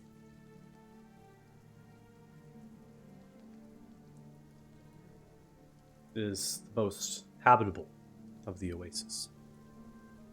Anything further that way points to the direction southeast. It'll become far worse if we are to stay clear of the Kuliak and the raids. We will want to avoid it entirely. On the edge of Sulkrath to the southeast. Before we go, the barren land. Might be someone I recognize. But I will have to shift through the tents and see. And continue on our path. Venture into the desert. I can take us from here. Through the dunes. We should have plenty of food and water. There are places to camp. Pockets. You'll be able to reach them before nightfall. On each of the days of travel.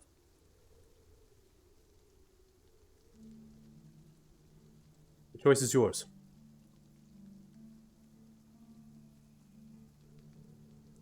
You speak with these people. Or continue forward.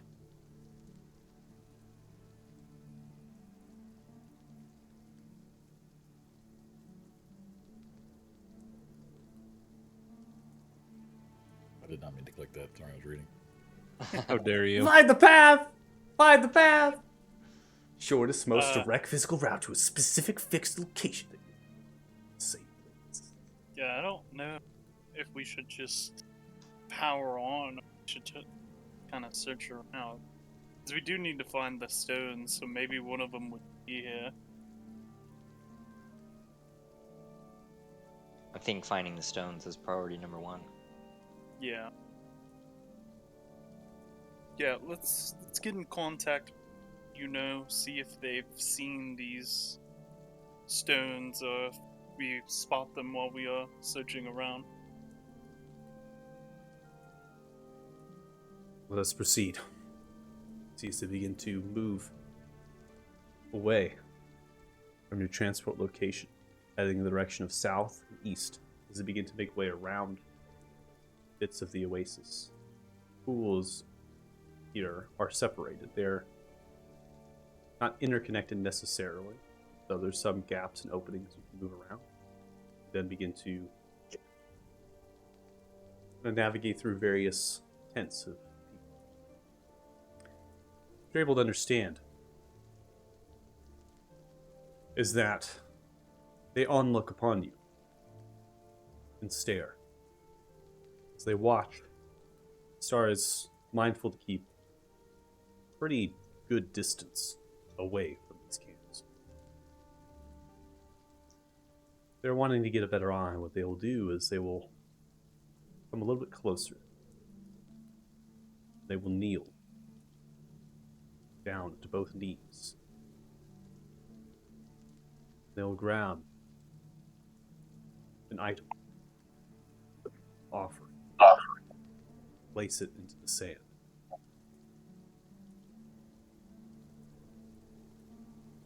Star will do this a handful of times, speaking with a number of people, mainly gold dragon. They don't have any sort of colors, house symbol, sigil. Just recognizing them by their attire. It is of drabs in comparison to other camps. Collective of these gold dragons. That is what they're trying to find. They ask questions. You're able to understand that the Belknok have been the most defeated by the Kuliak. That these are refugees from Nisquil that have dared venture north across the desert rather than retreat into the mountains, separated during one of the many attacks of the Kuliak upon the Nisquil village.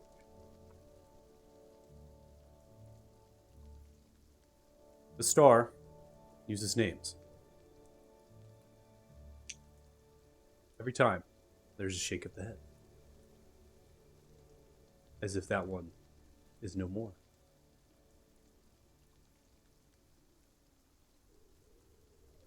You onlook for a stone. As spectators. Passive perceptions. You don't see anything. Nothing of an amulet or a ring, trinket. I'm gonna make a perception check.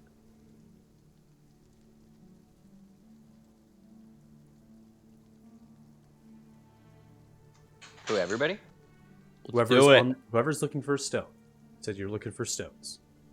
What is happening here is more or less is that the star is getting a lay of the land, asking questions, offering items for trade or as a gift.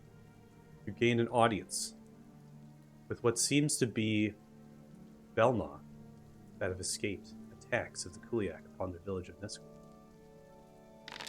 People they don't recognize. Star has left. They did not ascend to any sort of trial of their people. They had left instead. Found a greater path. Called to. So they are using names from long ago. They're elder. They use their name and shake of the head. Sage, shake of the head. I'm not going to go into any more details beyond that. We're just going to overcomplicate something. I just don't seem it's necessary. Perception checks coming through here. 20, 15, 10, 26. Continue to stare. Continue to look. Continue to search. Don't find anything. No gold gemstone.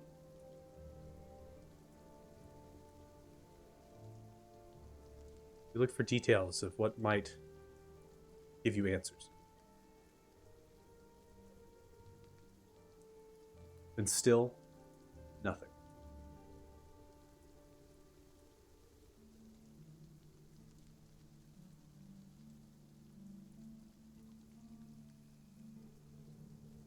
Now going to come to a scene.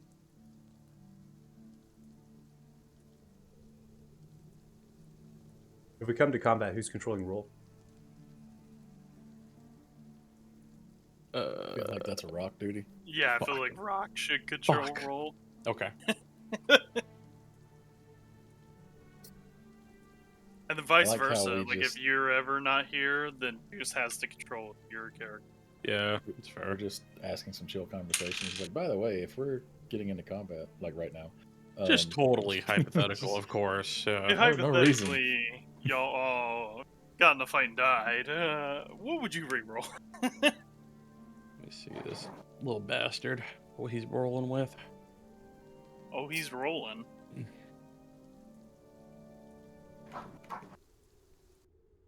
Here I thought we were just gonna coast through the day, looking through the desert. Show me a fucking dinosaur. Here I thought I was going to be able to use my Magnificent Mansion spell tonight. Oh, that is way too chipper. So if I force cage a gargantuan dinosaur's head, does it separate from its body? If I use Tiny Servant to kill a dinosaur, does it work? Unseen servant. Unseen Servant, my bad. Jesus, get it right, man. Fuck, I don't know what Deuce is gonna use. Why'd you do this to me, Deuce? Da da da da da da da da da. Yeah, why is Deuce going to Ren?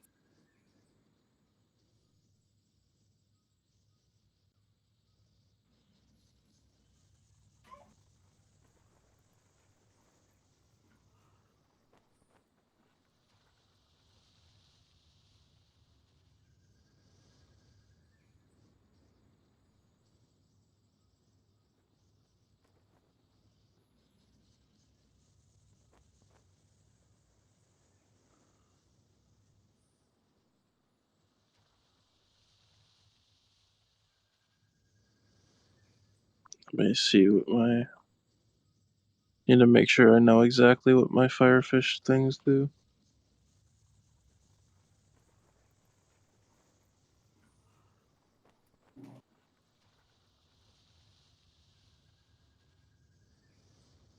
Like some of these camps, they're guarded. Could be mercenaries. Could simply be the fighters, the warriors. All to the The star has stepped forward. These people, it seems if a star is not giving them the same desert greeting as they did with the others. We got some keen mind in the house. We always have king and wine in the house, so you... How long can you remember something for? think it's perfectly a month, Mm, but I'm not sure. Got the king wine. gotcha. King. I'm not going to have you roll for this. Yeah, it's a month. I'm not going to have you roll for this. They're wearing the colors of House Coolrez. What was that? The people who ran the... Coliseum. You're in. Area, Ones Yeah. who paid us absolute fuckloads of gold. We were very good friends with them.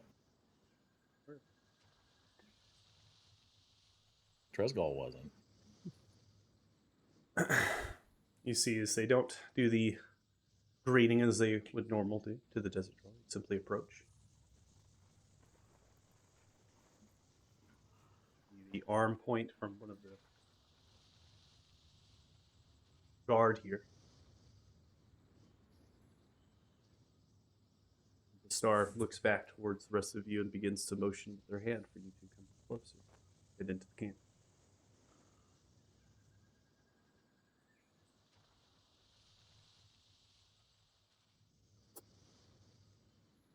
Why are there two of me? There are I two of you. don't know. Maybe I dragged two of you down. Was there two of you that I dragged down? Probably. He's got Shadow Jutsu. I don't get simulacrum till next level, Michael. Hmm.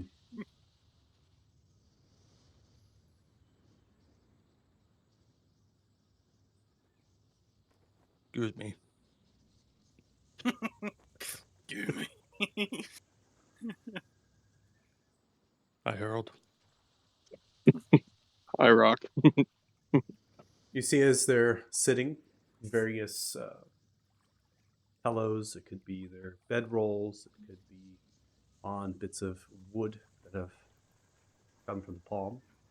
Their tents are pitched, open as always, ventilated to allow air to blow through. They have wagon here. They are not wheeled. There's not actual wheels upon the wagons. They are sleds pulled by these camels as sleds. Inside of them are various cages of small and medium size. There is a variety of creatures in them that are currently captured. Star approaches another Dragonborn. This Dragonborn is not exactly gold. It appears to be more bronze, copperish color. They stand up. They're having themselves with elegant, kind of this bluish, gilded of gold and silver robe that comes over the chest and folds to the side with a golden sash. They have a scimitar on the side, under that, kind of tied into the sash, unscattered. Then they have a few different purses on the right-hand side. The robe comes up with its collar. They have piercings on the nostril snout as it comes through. And then they have many rings upon the hands of gold and silver.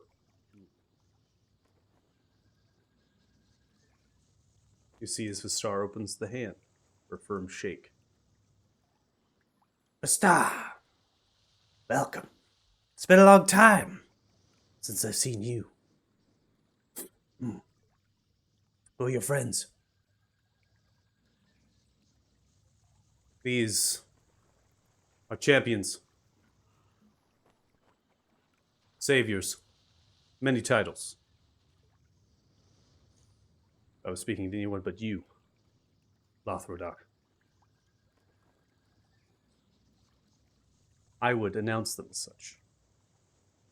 But I think for the intents and purposes of our conversation, we refer to them as companions. On a humble quest. Lowers their head. Yes, companions. Wonderful. Do they know me? No. We've most recently arrived. We have yet to make proper introductions with who is still here. You can see the likes of you have survived. As you know, Lothrodoc always survives. Auskulrez offers many favors. Welcome to Fardras camp.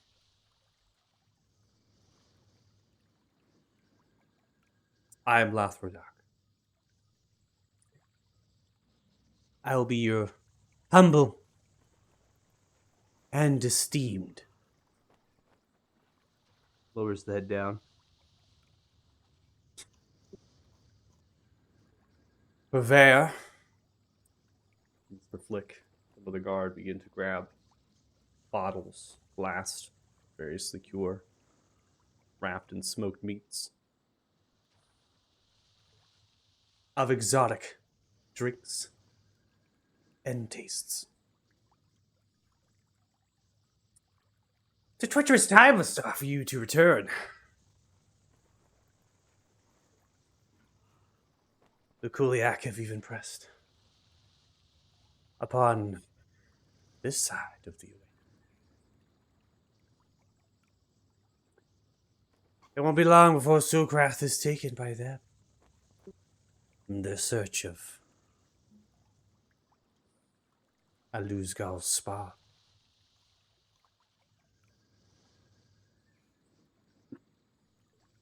Guided by the dragon goddess herself. Kicks. It's bad for business. Arthrodoctus not approve.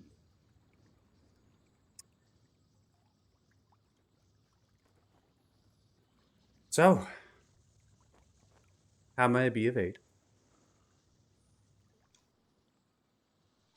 See as the star looks.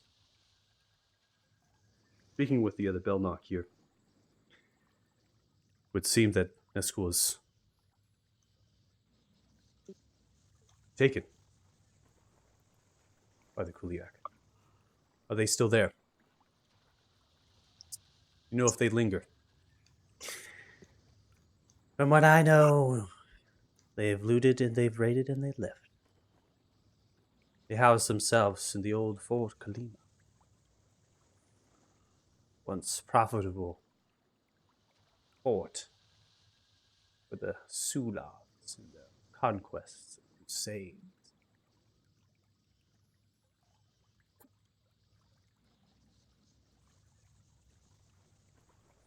Guided by what they call is a Farim prophet. There's one known as a Krelixad. Very powerful. Fenkin Karbrodan, Red Dragon. Is able to crush the skulls of their enemies. One hand. Do you like that one? Yes. Ooh. Maybe you'll be good friends with Krelixad.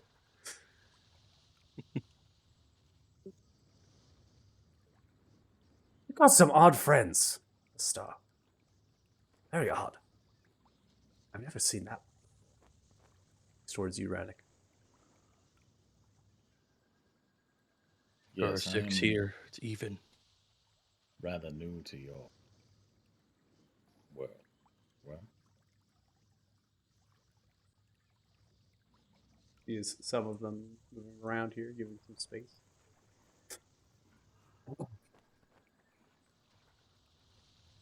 To approach you, Lucar. And your scale. I haven't seen that.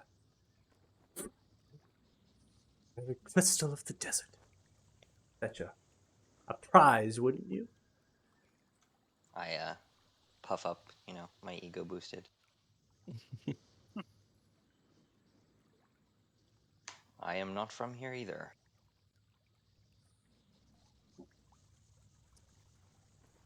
Our travelers, Star.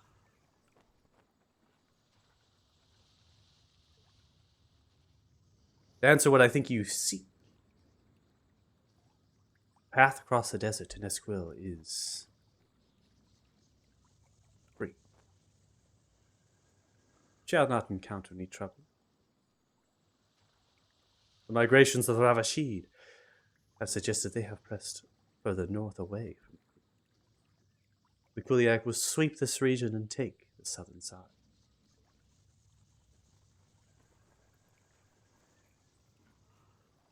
What good they will do to protect this oasis, the lifeblood of their people. give them more strength in them.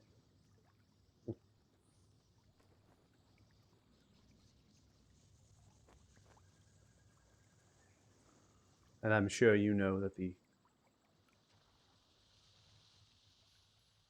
many places of refuge along the way give you the best defense if you are attacked. And what of the Belknock? Well, what you see is what you see, is it not? Some survive.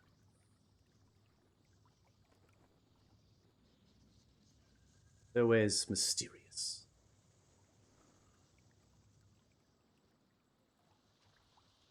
I am sure that many fled into the mountain. It has been said that the Kuliak did not pursue, whittling them down.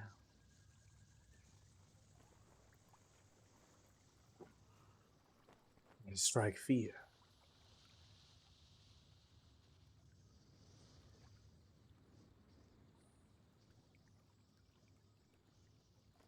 Some of the refuge said that they were looking for something.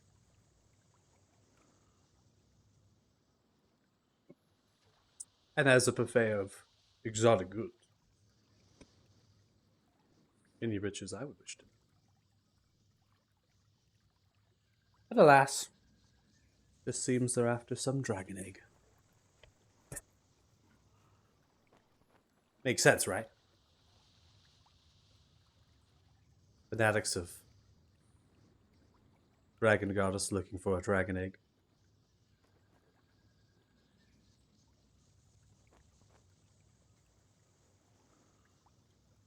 Do we know who leads them? The fairy. A prophet. Someone that appears to be able to turn into a red dragon. How large? I would say dare to the adult elder stage.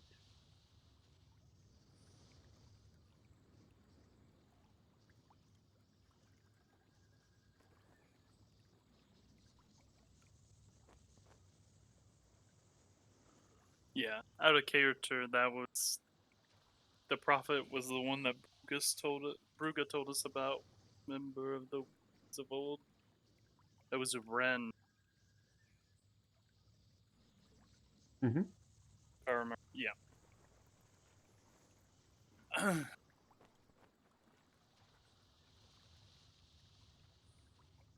Arthur, you have been most generous with this information.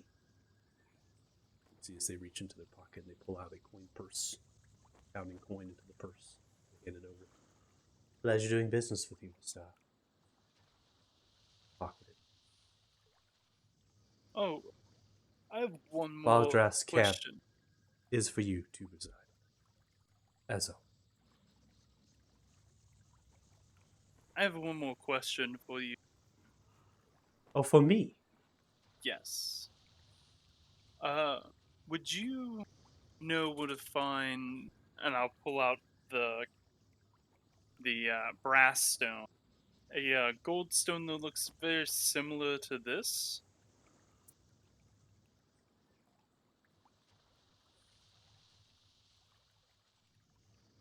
And what worth would that have to you? Be pretty important for our humble quest. See, as Vistar looks towards you, go and make an insight check.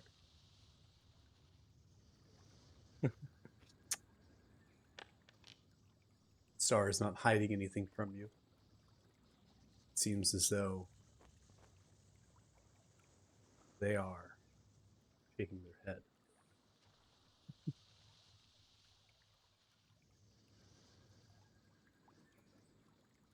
Worth quite a bit, then, on your quest.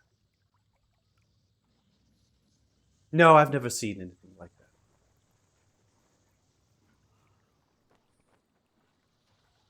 You hear anything about it? Insight check. For a price. On roll.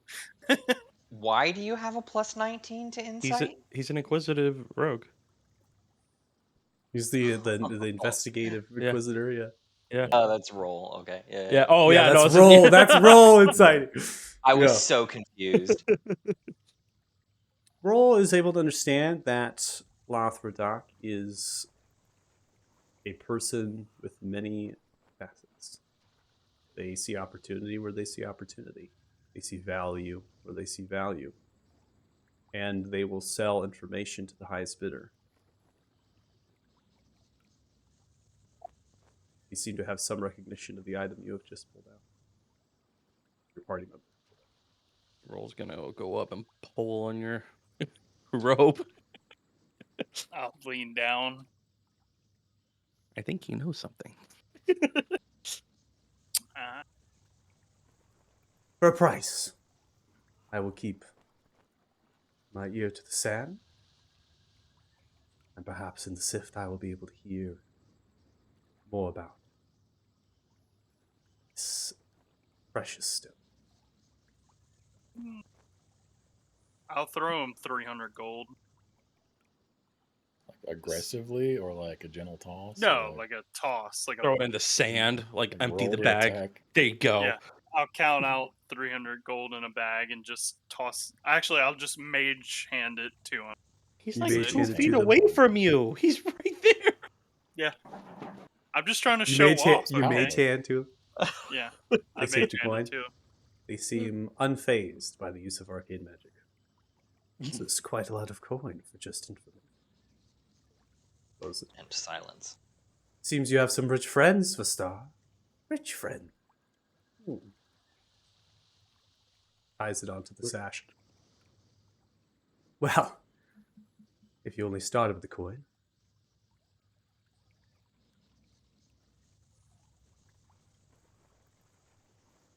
Very powerful item you have there. You're not the only one who understands what the essence of dragons is. Dun, dun, dun. Awfully similar to what has been rumored in stories. Never seen. Sight. Curious. Not many people know what I'm holding most of the time. It's a rock. It is. Rock Not many nose. people have been Yes. educated in the creation of dragon. Told stories and traditions of their fallen people. Where I come from. At least who I used to be. We also served a great protector. Like the bell.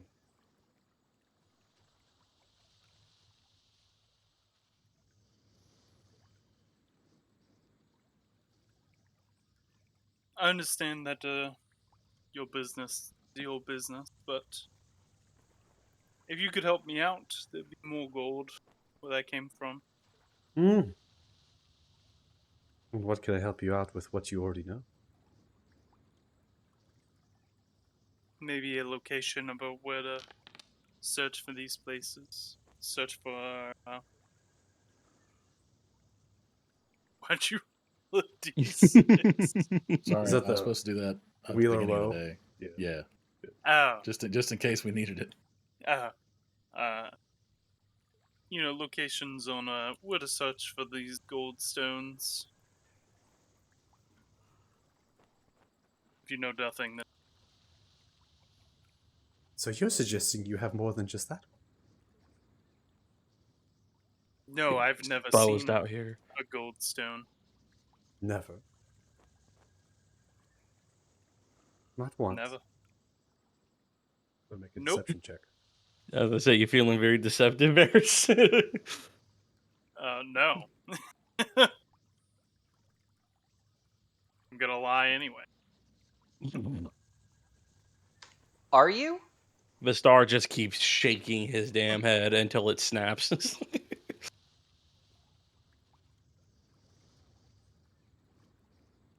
I will make sure to tell you if I'm seeing such gold gemstones.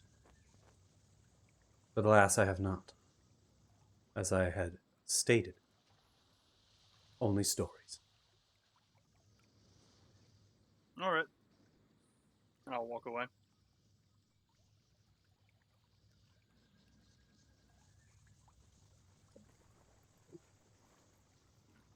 Vasa. See as they lower their head down. Pull slightly away. Begin to instruct orders. Direction of these guard. Begin to prepare for the journey ahead. Aldrich Camp is just a location on Surat. It's not necessarily always occupied.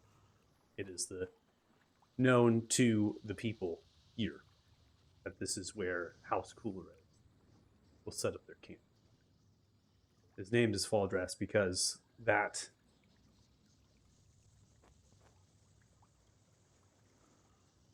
is a representative of House Coolred that frequents the area. They're not someone to be trifled with. Seems to all of you, Lathrodak is merely a passerby. They are not one to hunt large monsters. Knowing House Coolred being large, huge-sized creatures, big operation, fetching meat. Lathrodak would be more of a purveyor of smaller goods. Overhearing the conversation, it would seem that they are heading in the direction of Lucere and vying an opportunity along the way. Be staying here for the remainder of the day, then heading out at first light. Lathrodak is instructing them what supplies they need to gather around the oasis, asking the people for various things, perhaps, before departing. This camp is also held not just to House Coolred's guard, but also of the gold dragonborn you managed to be Belnock, as well as red dragon that are in the House Coolred's club. White gold, the symbol of House Coolred upon them.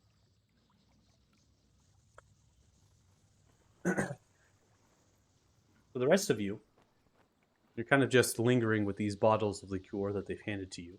Some smoked meats you might be munching along the way as you begin to kind of look around. Forced.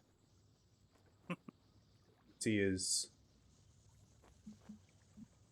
Let me put Meringue on that one. Sorry. I'm on fire! Oh. They're going to kind of depart. Some which go underneath the tents. Others are going to go to different areas outside of the camp. The star begins to kind of pull in the direction of all of you, but is going to surpass you and look directly towards you, Varys.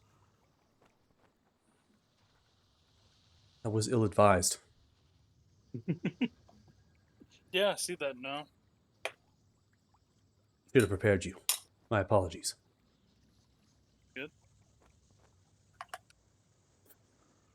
I didn't think you would pull out something so powerful. The eyes of Lathrodak. I didn't know he was someone to be cautious around until I pulled it out and he looked at it like that. So that's not my bad. I'm not used to trying to eat kind of. I know, bruv. Why don't you gather? Quickly. He begins to press, begins to move out of your shot. Wait for all of you to move with them. Walk over. Vistal thinks we should leave rather quickly. I am one to, so let's get out of here. As we walk, I would put a hand on Vistar's shoulder and say, I know it's been a long time, but how are you feeling about the news of your people? Troubled. But the Belnock have survived.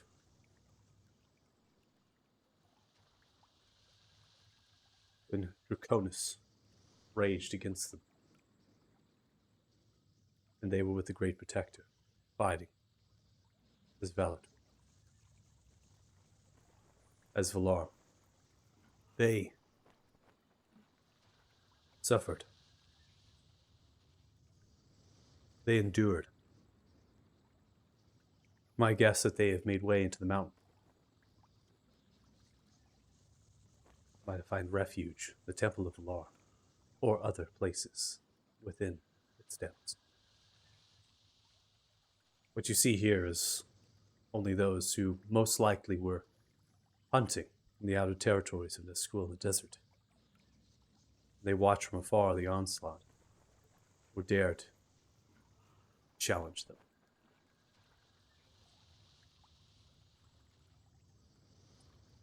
I appreciate your condolences. Well, wherever they are, we will find them and we will help them. Of course. Where's Tegan? Still drinking. He I fell see. asleep by the Sleepy. fire.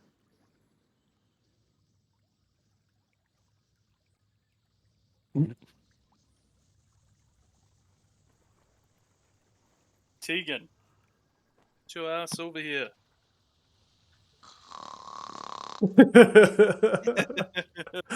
He's asleep. I knew it.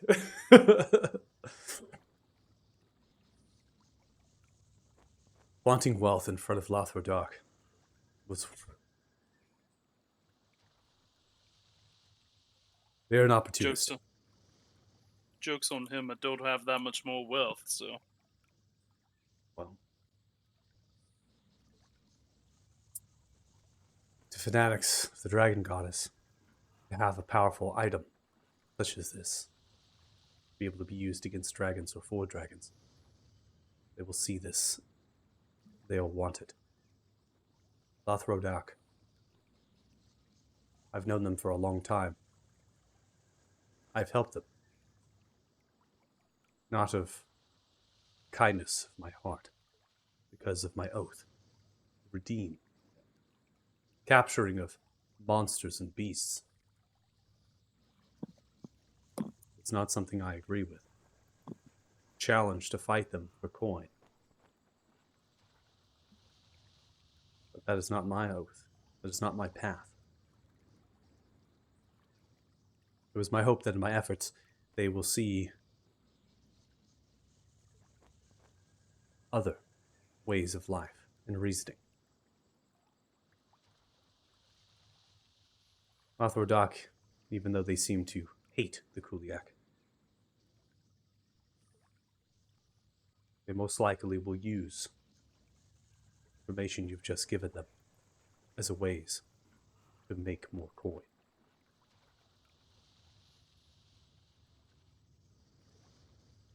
We would best to head out now. Travel as far as we can.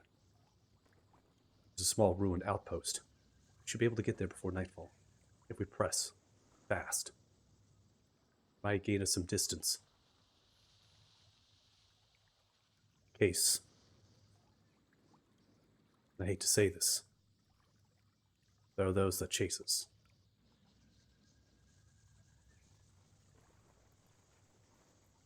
Let's ride. I have a pretty surefire way to avoid ambush while we sleep, so.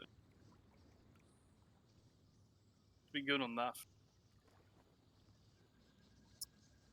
You may be able to know that an ambush is upon you before it happens. Fight your way out is a different story. Run and flee into the night of the Crystal Desert. It's a death sentence. You have all the magic of the world and all of the foresight possible. Eventually, the Crystal Desert will get you. We can close distance fairly fast, I think, with Tegan and I riding and Varys polymorphing, right?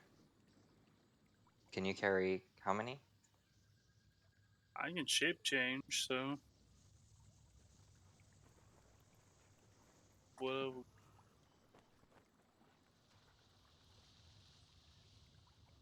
If that is all what you wish to do, then I would suggest it. Much distance as we can gain. Let's But do eventually we'll have to stop.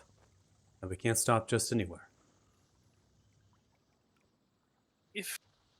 So, I have a question. If we had a spell that could put us into a pocket flame, could we rest basically anywhere? I don't know this magic. Aren't you a wizard? You should know this. But yes, that's what I'm saying. I have a pocket flame where we Varys. can rest. See as they move over to you, grabbing you to the shoulder. As much as I would like to believe, I am a grand god known as the Dungeon Master. I am not. Yes. I think what he is telling us, Varys, is that we want to get as much distance as possible. No. Where we Bronco end Out up. of character, That's out of right. character for Star doesn't really even know what a pocket dimension is. He's just So like, what? he's a paladin. He doesn't use arcane. He's never studied it. He has no idea. God is his magic, okay? I mean, Like- Varys would definitely say something and expect him to understand it, even if he doesn't. Yeah, like, Big you're like, nerd. can we just rest anywhere if we can be in like a pocket dimension? What the fuck? Yeah. To explain it, I create a doorway to a place that is invisible to the outside world, and then the doorway turns invisible. So I would imagine we can rest anywhere. Just roll up to the edge. Yeah. Okay. He's gonna investigate it. You're gonna Okay. get eaten by a giant crocodile. Go ahead and make an investigation check. Jesus. Okay, so he should have advantage because he's not using more than half his movement speed, standing still. Didn't really matter.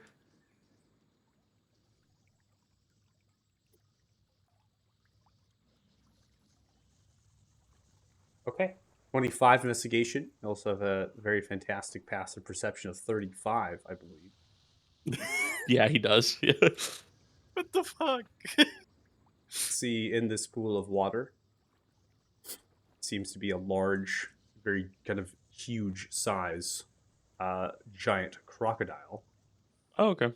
It is going Called to see roll as it pierces towards the edge. It begins to pull its head up. That is as large as it actually is. So it pulls its Okay. head up here. Very crystal clear water. You can see it, kind of pulling its head. The eyes are above surface level. You see the two camels begin to move away. The croc just slowly lowers its head down the water. Okay. Gonna All right. Well, let's slowly get out walk of here. away there. Just not gonna fuck with that thing. Let's get out of here, Vistar. I'll show you it once we need to rest. Those motherfuckers are older than trees. I'm not fucking with them. Need to learn transport via crocodile. Right, sport via crocodile. I love it.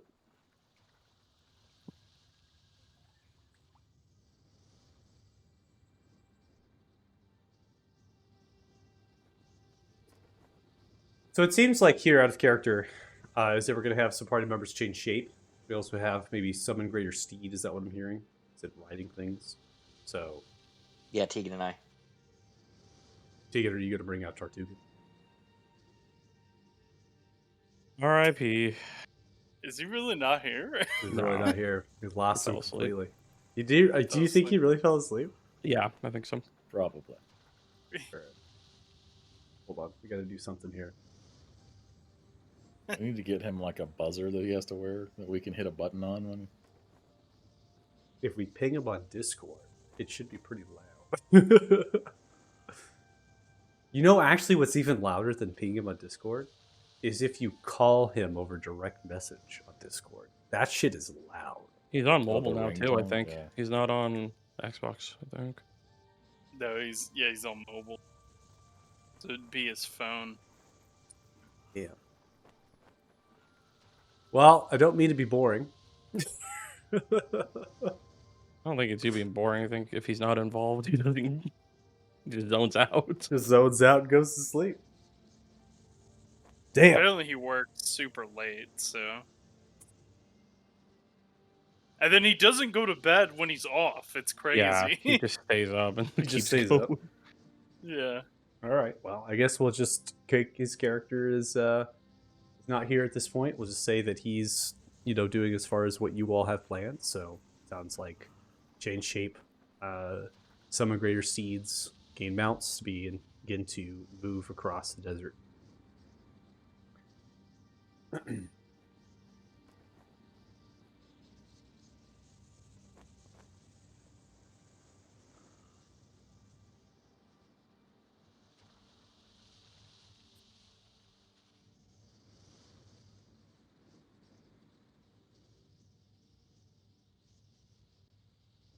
As far as the journey ahead, you summon the mounts and you begin to get underway.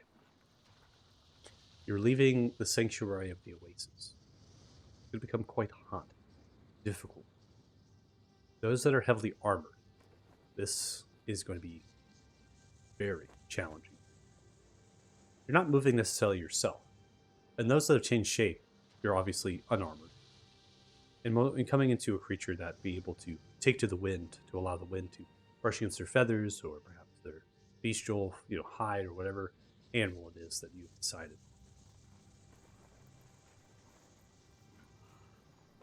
Drink water for those riders.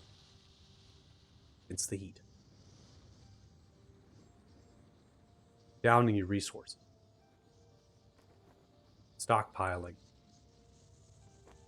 Fill. Travel most, not the entire day, heading in the direction of south, away from the oasis. You're going to cover many miles.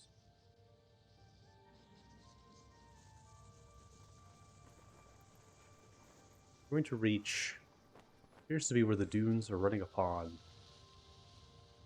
a bit of rock. Several palm trees and ruined structures.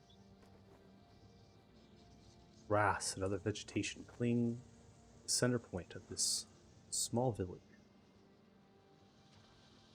A well.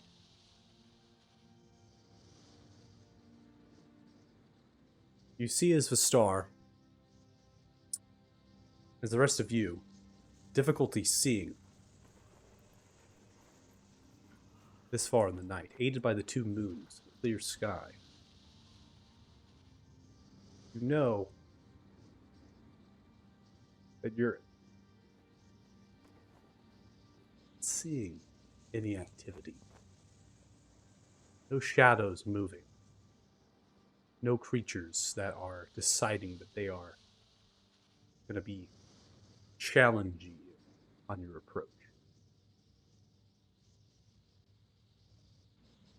The star, as I alluded to, being a Dragonborn, they don't have dark vision. You have a magical item that allows them to have dark vision.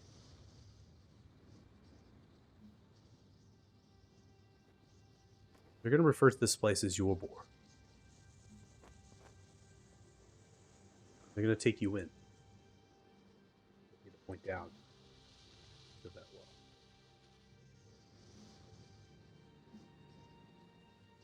Drag you all onto the map. I'm not going to have the mounts down here, and I'm not going to have you in your changed shape, but you're more than welcome if you would like that after the fact.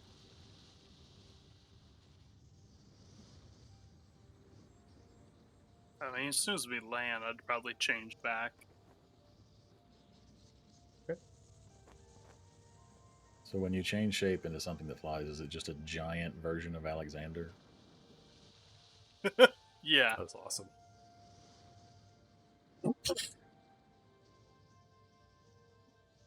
As the star begins to pull upon the rope, you hear the splashing of water. Pull it out. Get a drink from the bucket. Set the bucket down, still filled on the edge of that well. It's nice to see that this place still lives. It was ruined long before I was born.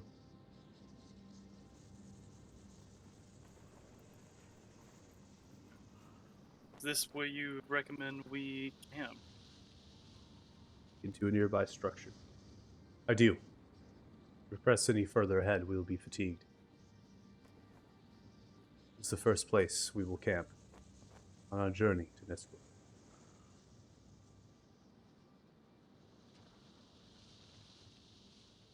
Drink some of this water.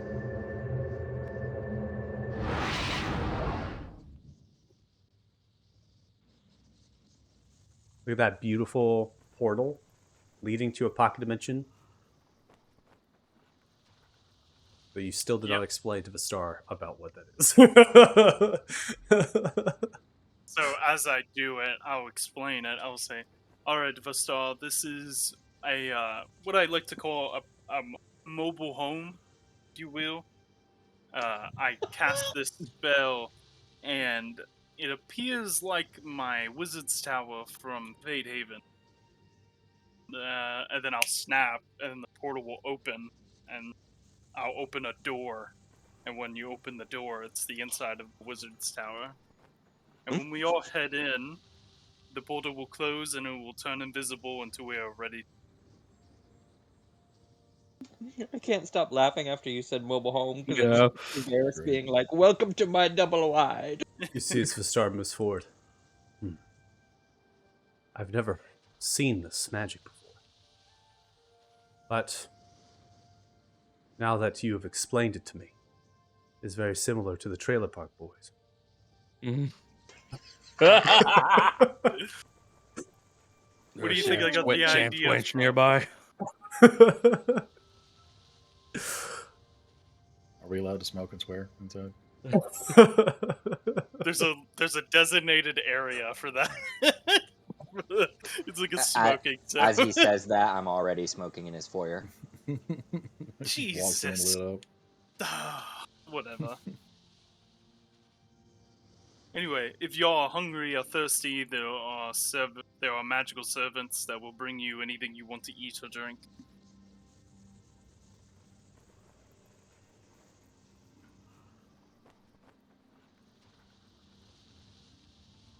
Star looks, scans the ground. Certainly. You begin to move into the portal to Varys' tower. Hit the country twang.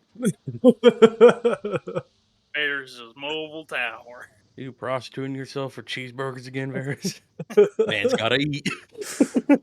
Ding, ding, ding, ding, ding, ding. I have no reference for this at all. You've never seen Trailer Park Boys? No. That's a black hole of internet content right there. Dude. Like, I said mobile home because I couldn't think of anything else to describe it. And I feel like I stumbled on something dangerous. I'm just like imagining this as soon as you get there. It's like Varys' tower, but then around it are all these like ramshackle huts of just like vagrants and vagabonds. It's like a broken down car on blocks Yeah, that's out in like front of the wizard's tower. you got a guy 70s sitting Nova there or with something. scratching his pot belly. Hey, Varys, Varys, cooking up them cheeseburgers this afternoon. Can't wait to invite myself over to your tower. Maybe just for all the piss jokes. Oh my god. Goddamn champagne and beers up in that tower. Oh. Can't wait till they evict your ass. It can happen. You know that ain't gonna happen. My dad is on the board. We got squatters' rights. Did you hear it out? As long as you be squatting around 100 feet of this damn wizard tower, they can't evict you. Oh. Anyways. Anyways, all all real things. Definitely how it works. The star is amazed by the creation of this. Picks up items, food items, and drink, and it's like looking towards such fantastical magic. An escape against the hardships of the real world. Kind of see that they're now a little bit put off by it.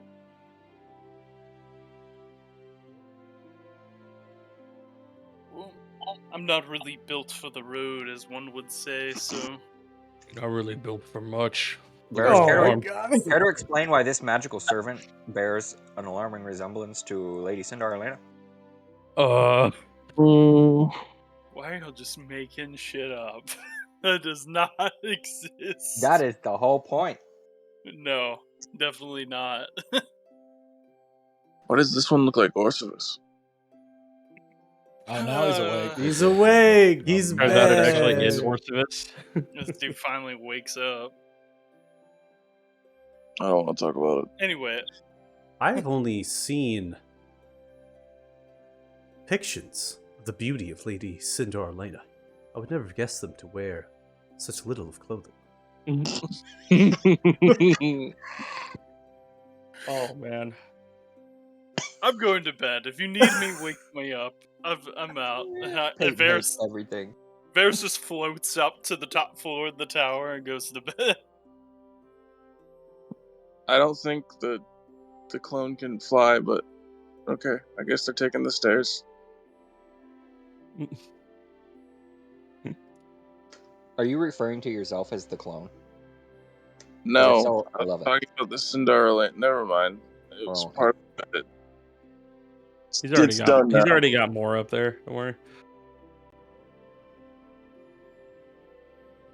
If I don't hear it, it doesn't affect me.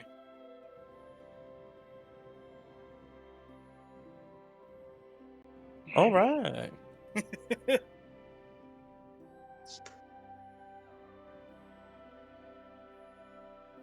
I love how it's the one time I'm like, hey man, I have a mobile thing that allows us to never be ambushed. She's like, this sucks. I mean, we could be ambushed the moment we walk out of the door. Yeah, if somebody saw us walking. yeah, if you spawn camped it, for sure, yeah. But it turns invisible, so the idea is that, like, it's really hard to...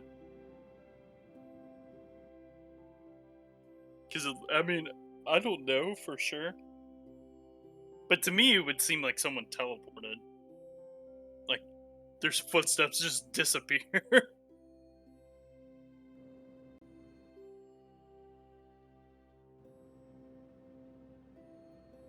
Okay. We're getting in a long rest here. Yep. Hell yeah. Go ahead. Brennan, you already got one. Yeah, Brendan already got one. Tegan still needs to take one, so fuck you. Are you sure?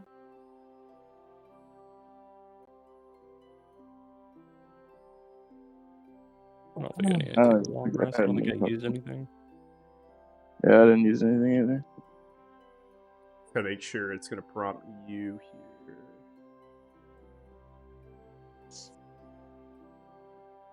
Damn, it's supposed to be rock and roll, not roll and rock. Oh jeez. So sorry. Bitch. Rolling Rock is, not a terrible beer, but, It's What is beer, so what's the D6, Adam? the dice has 6 sides it's on his, it. it's his mojo. His voodoo. So every day I roll a d6, and if it's even, it's wheel, and if it's odd, it's woe. And I can use a reaction to either roll a d6 and add it to somebody's roll, or take it away, depending on which one of those I have. Oh. Pretty sick. Today you thus taketh away. Yep.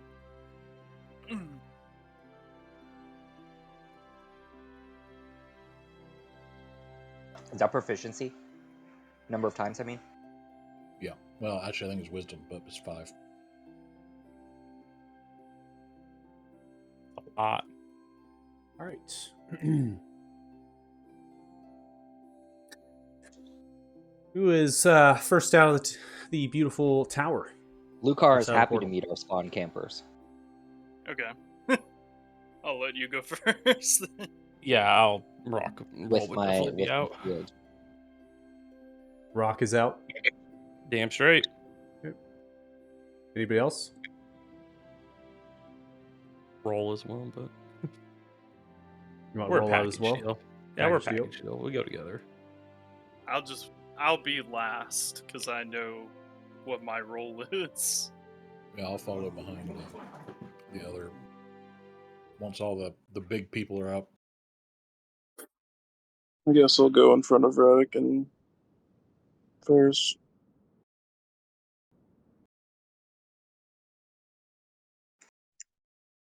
It's a bunch of gators. Oh shit! Mom, get the shovel. Gators back. Get the camera. So the intents and purposes here, I'm gonna just have I'll have Radic, Tegan. Tegan, why are you what? Why is your vision like that? Oh, it's the Tome of True Sight. Tome of Sorry. True Sight. Yeah.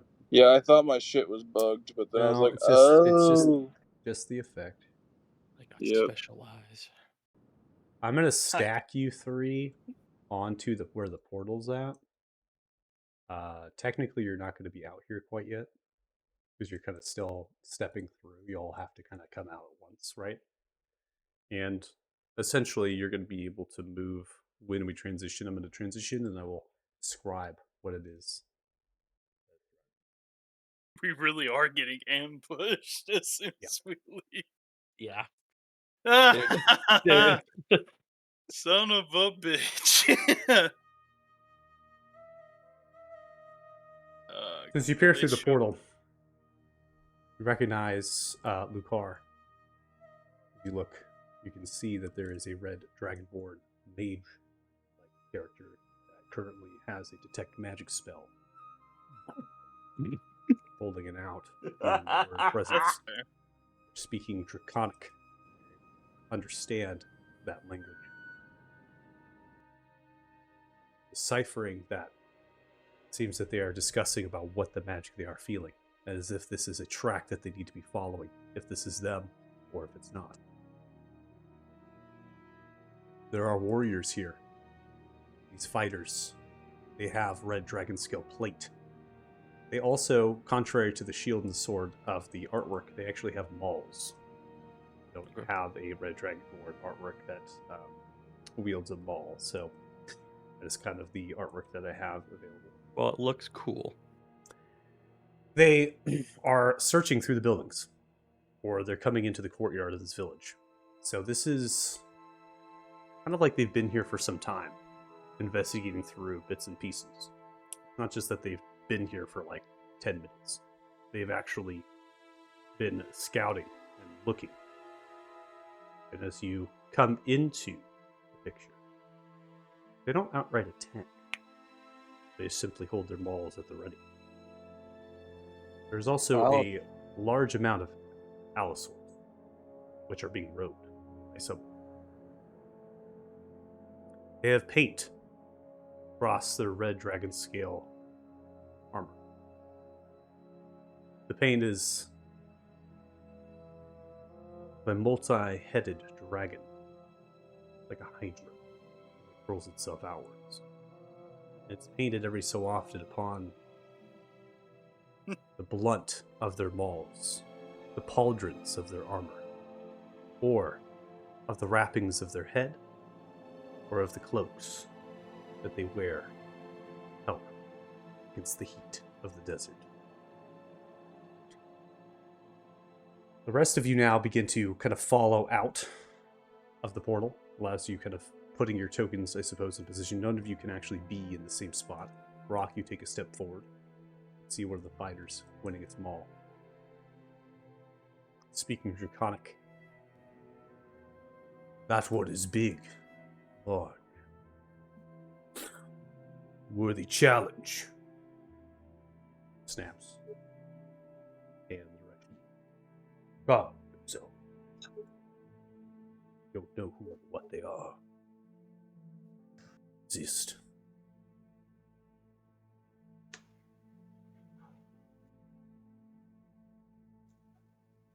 I'll speak to them in Draconic. And just say, well, hello, my red brethren. We did not expect a welcoming party.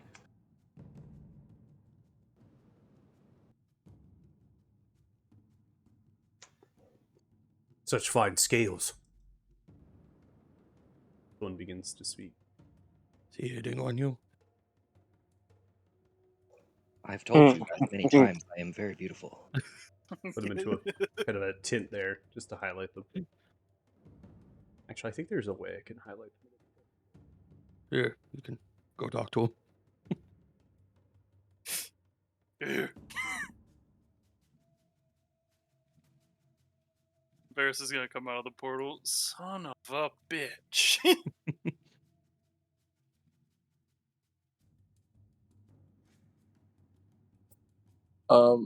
Can Tegan just kind of like look at Vistar and like kind of do like a thumbs up, thumbs down to try to gauge whether this is gonna go well or not?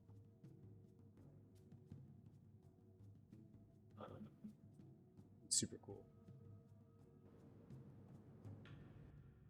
Oh, that doesn't do it.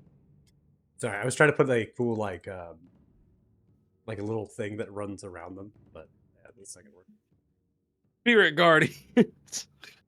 Yeah, I thought it'd be really cool. Like there was like a thing that was there, like spinning around. Talking. Oh, to show like that they're talking? Yeah. But there's Yeah. not actually anything here that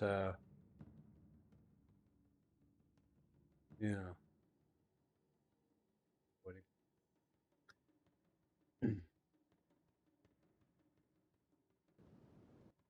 Give him a little bit of a darker tinge here, I suppose.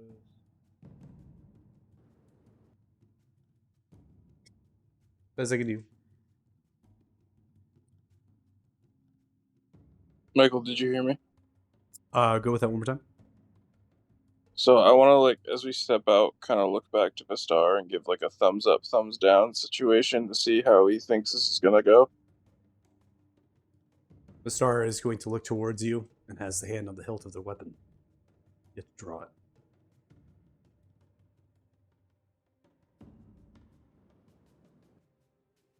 I've not seen one with your scales before, friend. Conic to you, Lucar. I come from a different world. A similar place. Different people. In this world does the Faerine guide you? Does the dragon goddess call? I have not heard the call of any dragon goddess thus far. Then who do you claim as your master? Or are you free from bondage? I am my own master, and my people are my guide. That is a good answer. Traveler. We are Kuliak. Oh. This I have became heard much known. of your people. Well, then you will know that we are not to be trifled with. And neither are we. Whispers of the sand have said to our great fairy, the pole have been moved. You or your companions are in possession of something God very damn it, powerful. Varys. We are in possession of a great many powerful things. I can see this.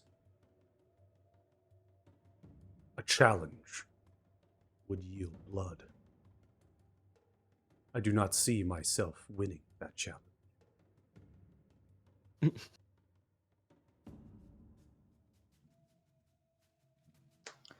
you care to tell me more of what you seek and why?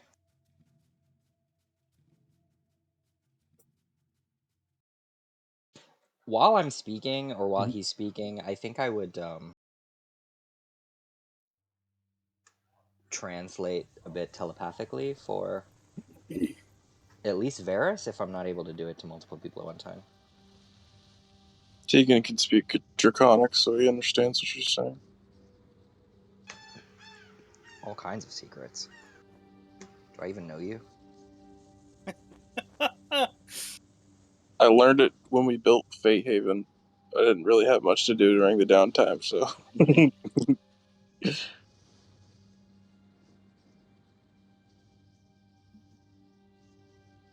See is the dinosaurs that are being stomping against the ground as it quakes slightly, their head shimming from side to side. They perch themselves. A fairy.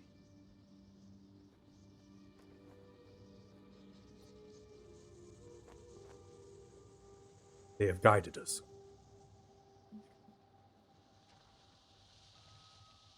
They have told that you would be of great use in the end of time.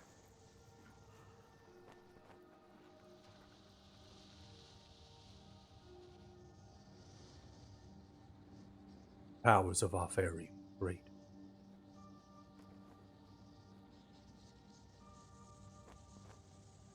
The dragon goddess has blessed them.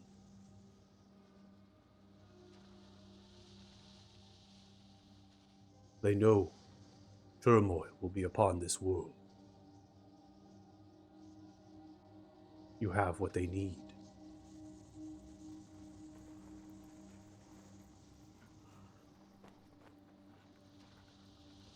We know where you are headed. We know where you are going. We know what you will do.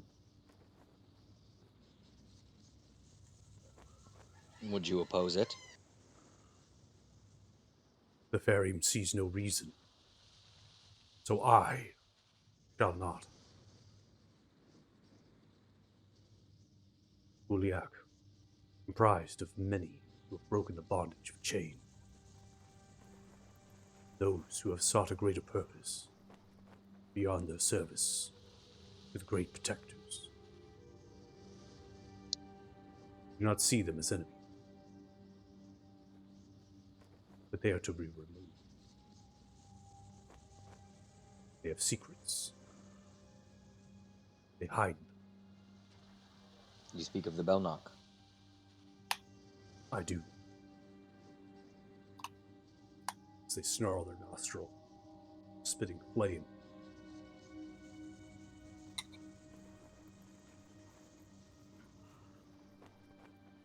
Great Protector has answers that our fairy require. The Dragon Goddess has proclaimed they have the whereabouts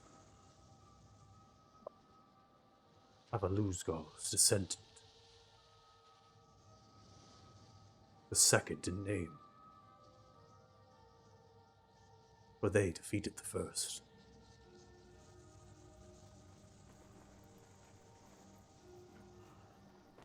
A loose goal, was that the copper dragon?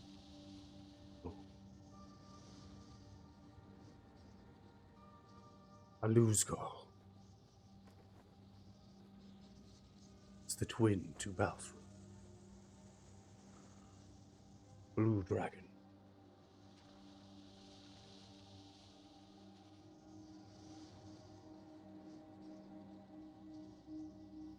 Well, well. The third to be born of a Luzgar was what flies high in the sky now. Made anew, it would seem.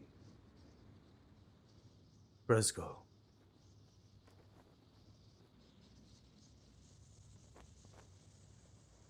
God of character.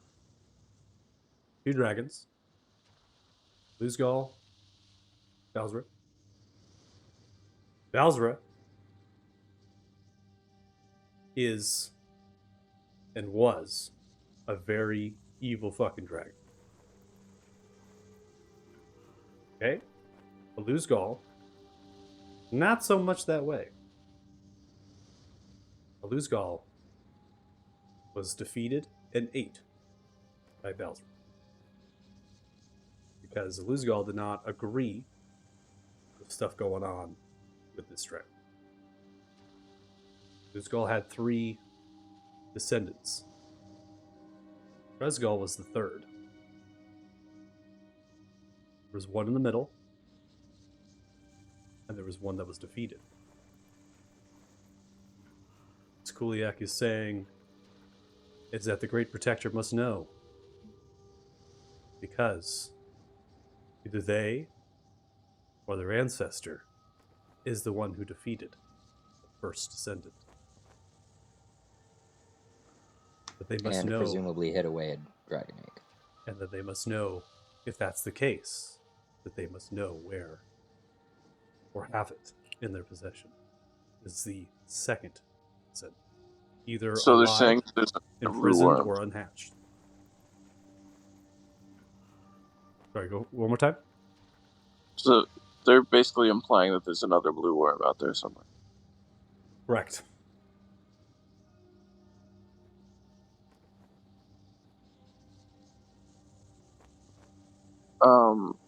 I think at that point, making that connection, Tegan would speak up and say, "Has this blue worm been sighted?" He's saying this in Draconic, by the way. Another with a native tongue. Much respect.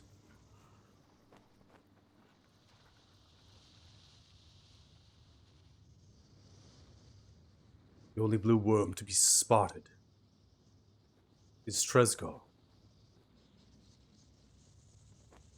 Alfarium has no use of this dragon.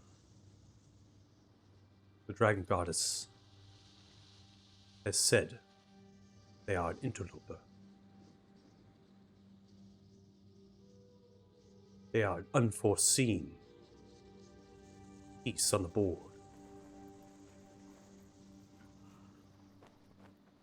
They have yet to challenge Alfarium, and we have yet to challenge them. And so it shall be. A stalemate.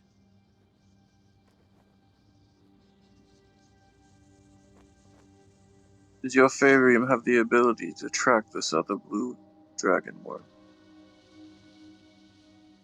Alfarium has lived many lives. They believe that the Great Protector is in possession of the unhatched egg.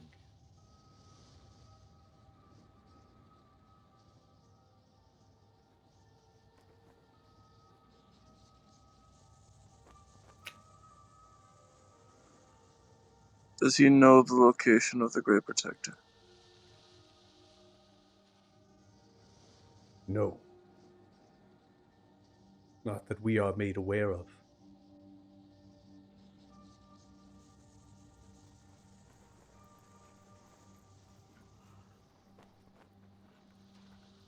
So, considering the current climate of the situation with...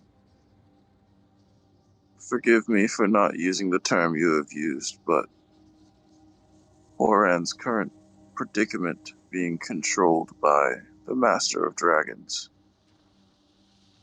where does your Farium stand in regards to Damodar?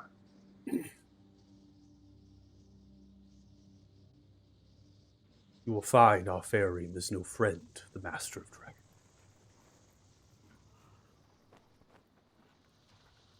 You will find that Alfarium's power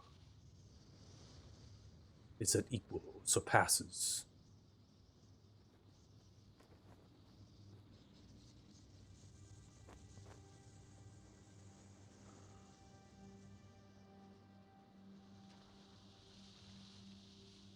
Our information that we've acquired has pointed to the fact that your Farium is goals align with cultivating dragon eggs and raising them To what end, if you wouldn't mind sharing?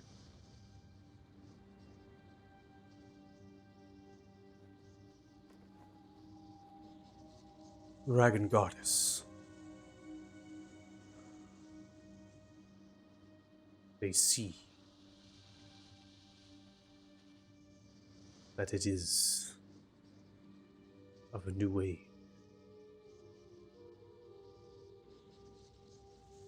The descendant of Iluzgal shall lead it.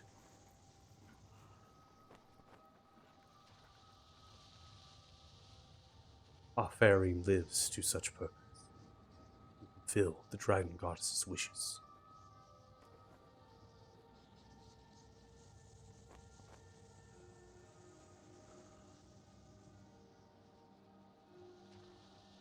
Out of character, does Tegan have the impression that he'd be able to somehow track this egg with the blue stone?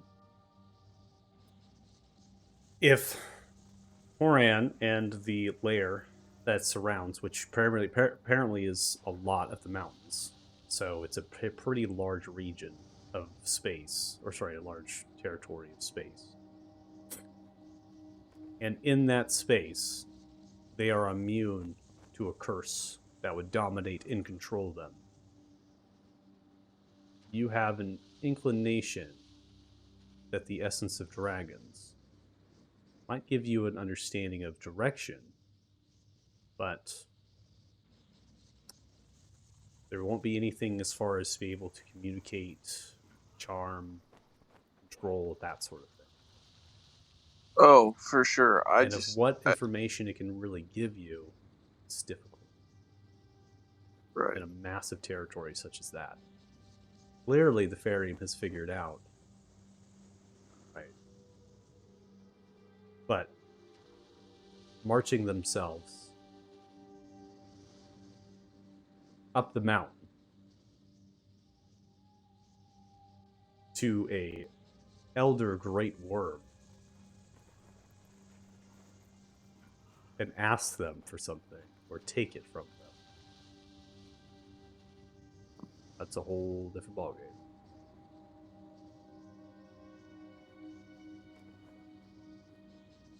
Have they asked us what do they want from us? They haven't said it yet. You all I were would asking your probably- questions.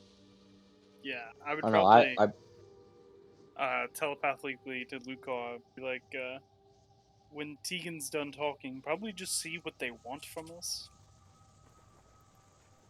mean, I know what they want from us. I would just kind of turn around and, regular common talk to our party and say, ask if anyone opposes us speaking to the prophet.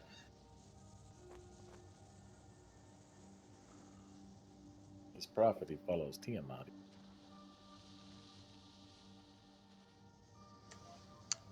It is likely. She's the queen of chaos. No. Likely opposes anything you expected you would. She's the enemy of order. The last time we befriended the enemy of our enemy, it didn't turn out well. That's for sure.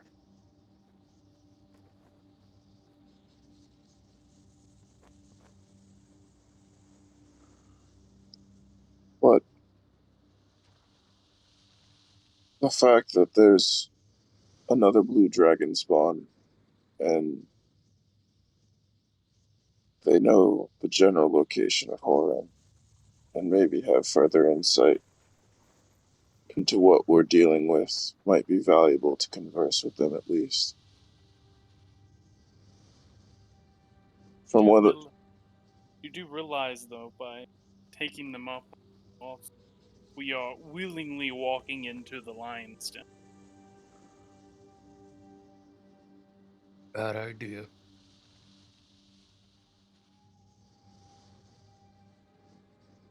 I would look at Vistar and give him an opportunity to speak in my mind directly if he doesn't want to say something out loud. Star is the hands of the weapon.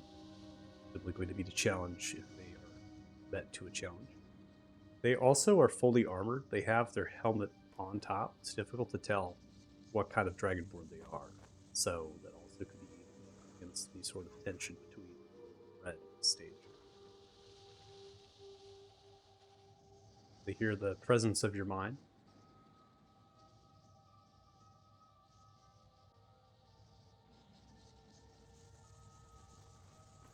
Iliac will loot and raid.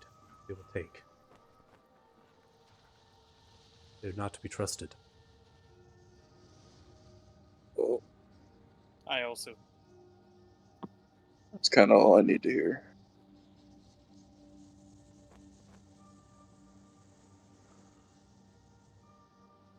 Buddies. Lucar, do you like So they're relay not to be that to trusted. us? What? Do you relay that to us telepathically? That they're not to be trusted? Yeah, I just, before I do something, I want to know if I know that Fistar said that. I'm not entirely sure how you're communicating telepathically. Is this Rare's telepathic bond? No. Mine is inherent. Yeah. So if it's through Lucar, then Lucar is talking one at a time to people Mm-hmm. and receiving information. So it has to come from Lucar telepathically to you.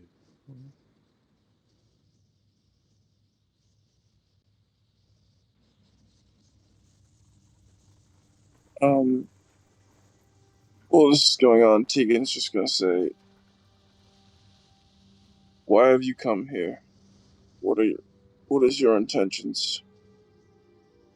Our intentions are to make first contact, to see you, assess you, understand you. We have ascertained you are on a quest. Head to the Gold Dragon.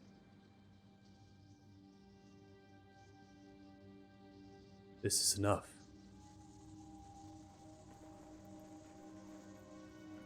An audience with the fairy is granted. Afarim has words with you.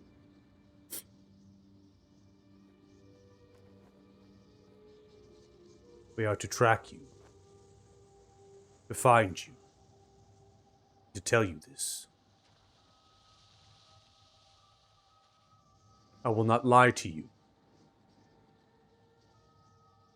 if you didn't pose such a threat. We may very well have taken you.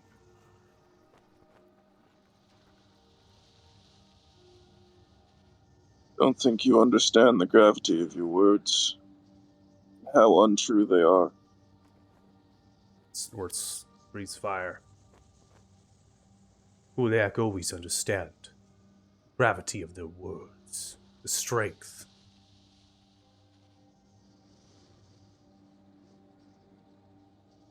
You stand as a challenge.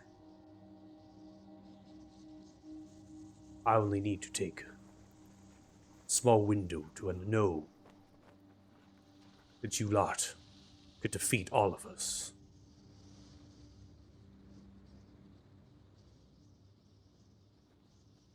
I will gladly give my life for my fairy. That is not the purpose. It is not the intent. We are to only give you information. To tell you our fairy has words.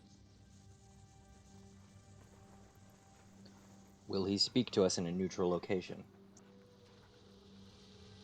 No.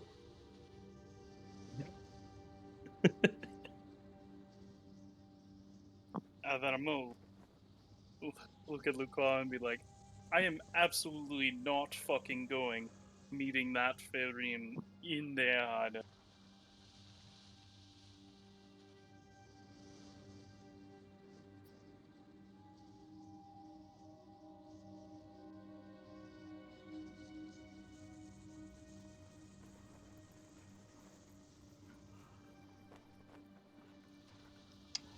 Your kind have done nothing but spread destruction recently, it seems. What reason would we have to trust anything your leader has to say?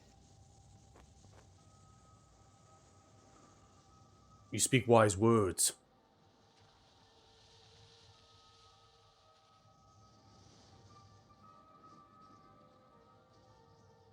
From fire comes cleansing.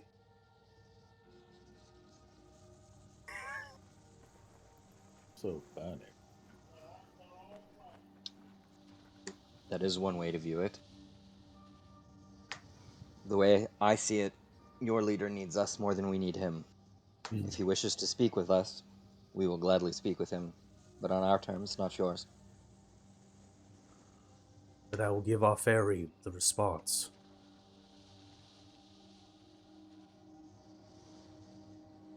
Just to be clear, has he been notified that you found us?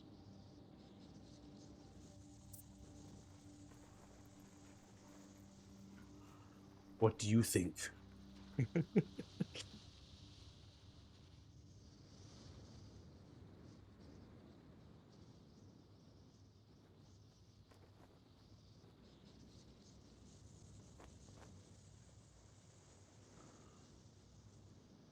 At this point, I'm just gonna look at Lucar and be like, listen, what do you want to do? We do not need more enemies. No reason to fight them if they're going to.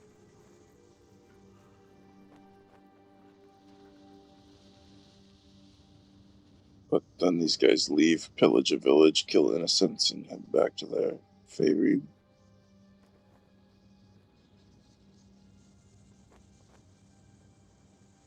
You think if we killed this of Dragonborn here, that will stop the whole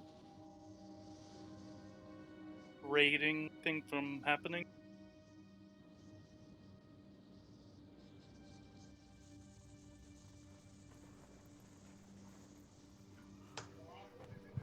When we spoke with Vistar, we knew what these people were, but they expanded their destruction across the rest of this place, clearly looking for whatever it is they're looking for. I also remember Michael did say this was an opportunity as favor to win with people too, or the people To eliminate the assholes. Yeah, you get like notoriety for kicking assholes in the ass. As I said, you flaunted something of great power. And Lothrodoc is going to take an opportunity where they see it, bury him, take any opportunity they can. And that has been made known by the movements of the Kuliak against the Belknap and other people. The looting and raiding is a necessity driven by their fanatic reasons. As Radek had said, dragon goddess Tiamat is a goddess of chaos. And the story of Balzra is that which led to the corruption of metallic dragons. He also straight up said the only reason he didn't take the stone from us is because he knew he couldn't. That's exactly correct. Yeah, This I mean, I is, really don't out like of- these assholes. Out of but character, the entire time these warriors, fighters, have been tactically assessing you all. Yep. So they understand your abilities before we even fought. Knowing that, they're not going to try to attempt a challenge that they know they will lose. They've came here for one purpose. That was the guidance. That was guided by their Farium to give you information and request of a meeting with the Farium. I wonder is- if the that is fairy all. would ask nicely for the stuff that we flaunted. Yeah. I mean, I know who the Fairing is their It was- prophet, right? It is Ren. Yeah, it's Ren. But I He's mean, the thing basically is, politely asking us to kidnap ourselves. For them, yeah, 'cause the they thing can't is, do it. I'm not gonna willingly walk into the fucking dragon's lair. Like that makes no Yeah. sense. I think with these people, Stephen and I say we don't need more enemies. I don't think it's a matter of fact if they will or won't be enemies. It's just like a when will they eventually become enemies? Yeah, Like I don't know that we make that choice. they And just I'm straight up not they just very- straight up said that they're not. They know they can't kill us, so they asked us nicely to hand it over, basically. Versus if they felt like they could kill us, they would have just done it or taken it. Like And I'm not scared of any single contingency that he's going to send to take the ship from us. And he's never going to leave his lair to come take it himself. I mean, I at this would- point, it's just up to whether or not you guys want to stomp these guys out. And I'm not playing Maldor anymore, so that's not my problem. You guys And you guys have been speaking in Draconic this whole time, or telepathically. Rock and Roll would easily have fought these guys because their whole backstory is they're constantly trying to stop people like this and try to be Yeah. good. So I mean, they don't know what's honestly- going on. They're just sitting here like waiting for someone to do something. Yeah, I think if I'm being like 100% honest, Varys wants to fight them, but if Lucar's like we shouldn't fight them, then he's not going to press the issue. Yeah, So, that's fine. any- Well, which one of these guys is the one that's talking? The green Green one. one. The rest of them are getting mounted back on the Allosaurus. They're fucking getting ready to like leave. They're not They're ready gonna to wait. leave. They're just getting on the Allosaurus. And the last one getting mounted. I'm also taking this conversation slightly in real time, since you're deciding to have conversation, Mhm. but what's going to end up happening is this Allosaurus is going to kind of tuck into the pocket space here, and this one is going to backpedal and begin to mount the Allosaurus. They have no more words to speak, and as such, they're going to be leaving. What's your play, Brennan?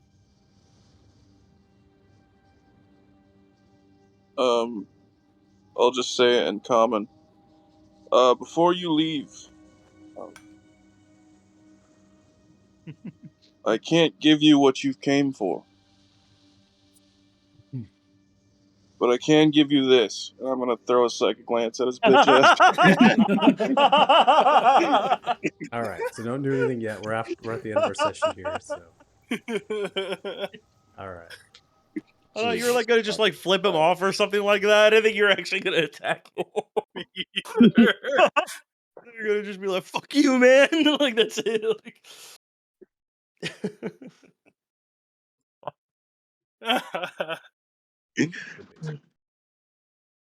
guys are assholes, man. I can't give you what I came for, but I take this, can't motherfucker. give you anything, but what I can give you is death. Here's a tip with a spear behind it. God, I miss Maldor to just fucking kick shit off. Because we're all Maldor, like, there would have been no words. Maldor would have popped up and been like, "Oh, hello." Summons the echo, chops his head off. the minute he was like, we could have just taken it. It's like, yeah, okay.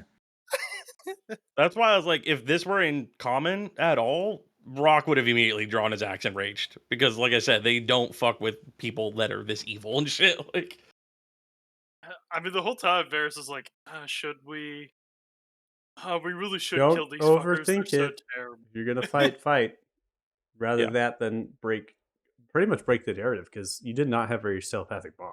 So a lot of that conversation you were having just could not actually happen. Lucar has to be able to talk to you. Yeah. Luger, yeah.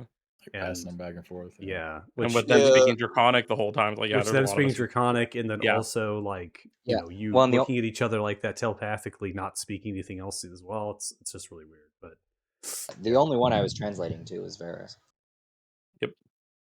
That's exactly. why I just stood here. I was like, I'm not.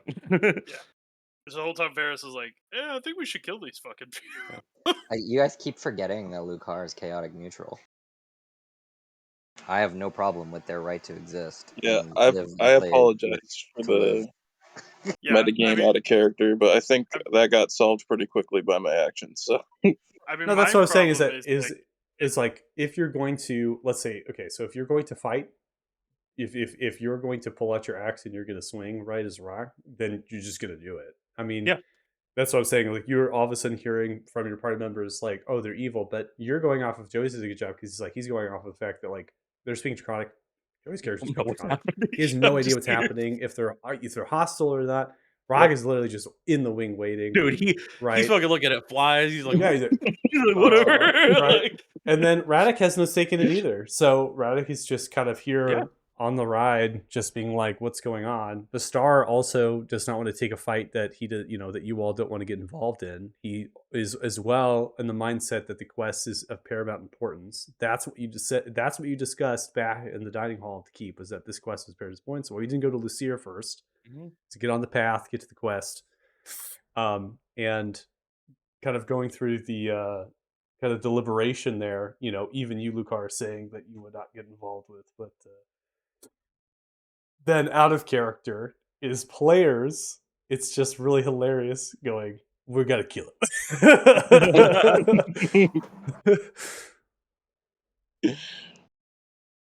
I mean, I do think as a character, Varys is like, your right to exist doesn't trump other people's right to exist. And that would have been like his whole beef with these people. Also, Tegan's feeling a little bloodthirsty. That's I can understandable. tell. Well, here's Yeah. here's the thing though. Are they really actually stopping? Like, does this go into like feuds between, this clan Fink and Crocodile? Where these red dragonborns come from? Is it against the Belknap? Is it like going back to history for like, we're talking about Valar faces for Draconis, right? Like for the dragons, kind of thing. We're fighting for our dragons. Is that at play here? Are they continuing to fight the Belknap to capture them, to question them, to try to figure out what exactly the Great Protector has, who's been up to see the dragon, what's going on? Is it for just supplies, for sustenance, for these things? That's the stuff that you should get kind of cluing in on. Always story on story on story, right? Always reasons on reasons on reasons. And always stick to your guns, right? Stick to what your character would do in that moment. Hell yeah. So if it's a psychic glance, it's a psychic glance. If it's staring at flies, letting it all pass by, staring at flies.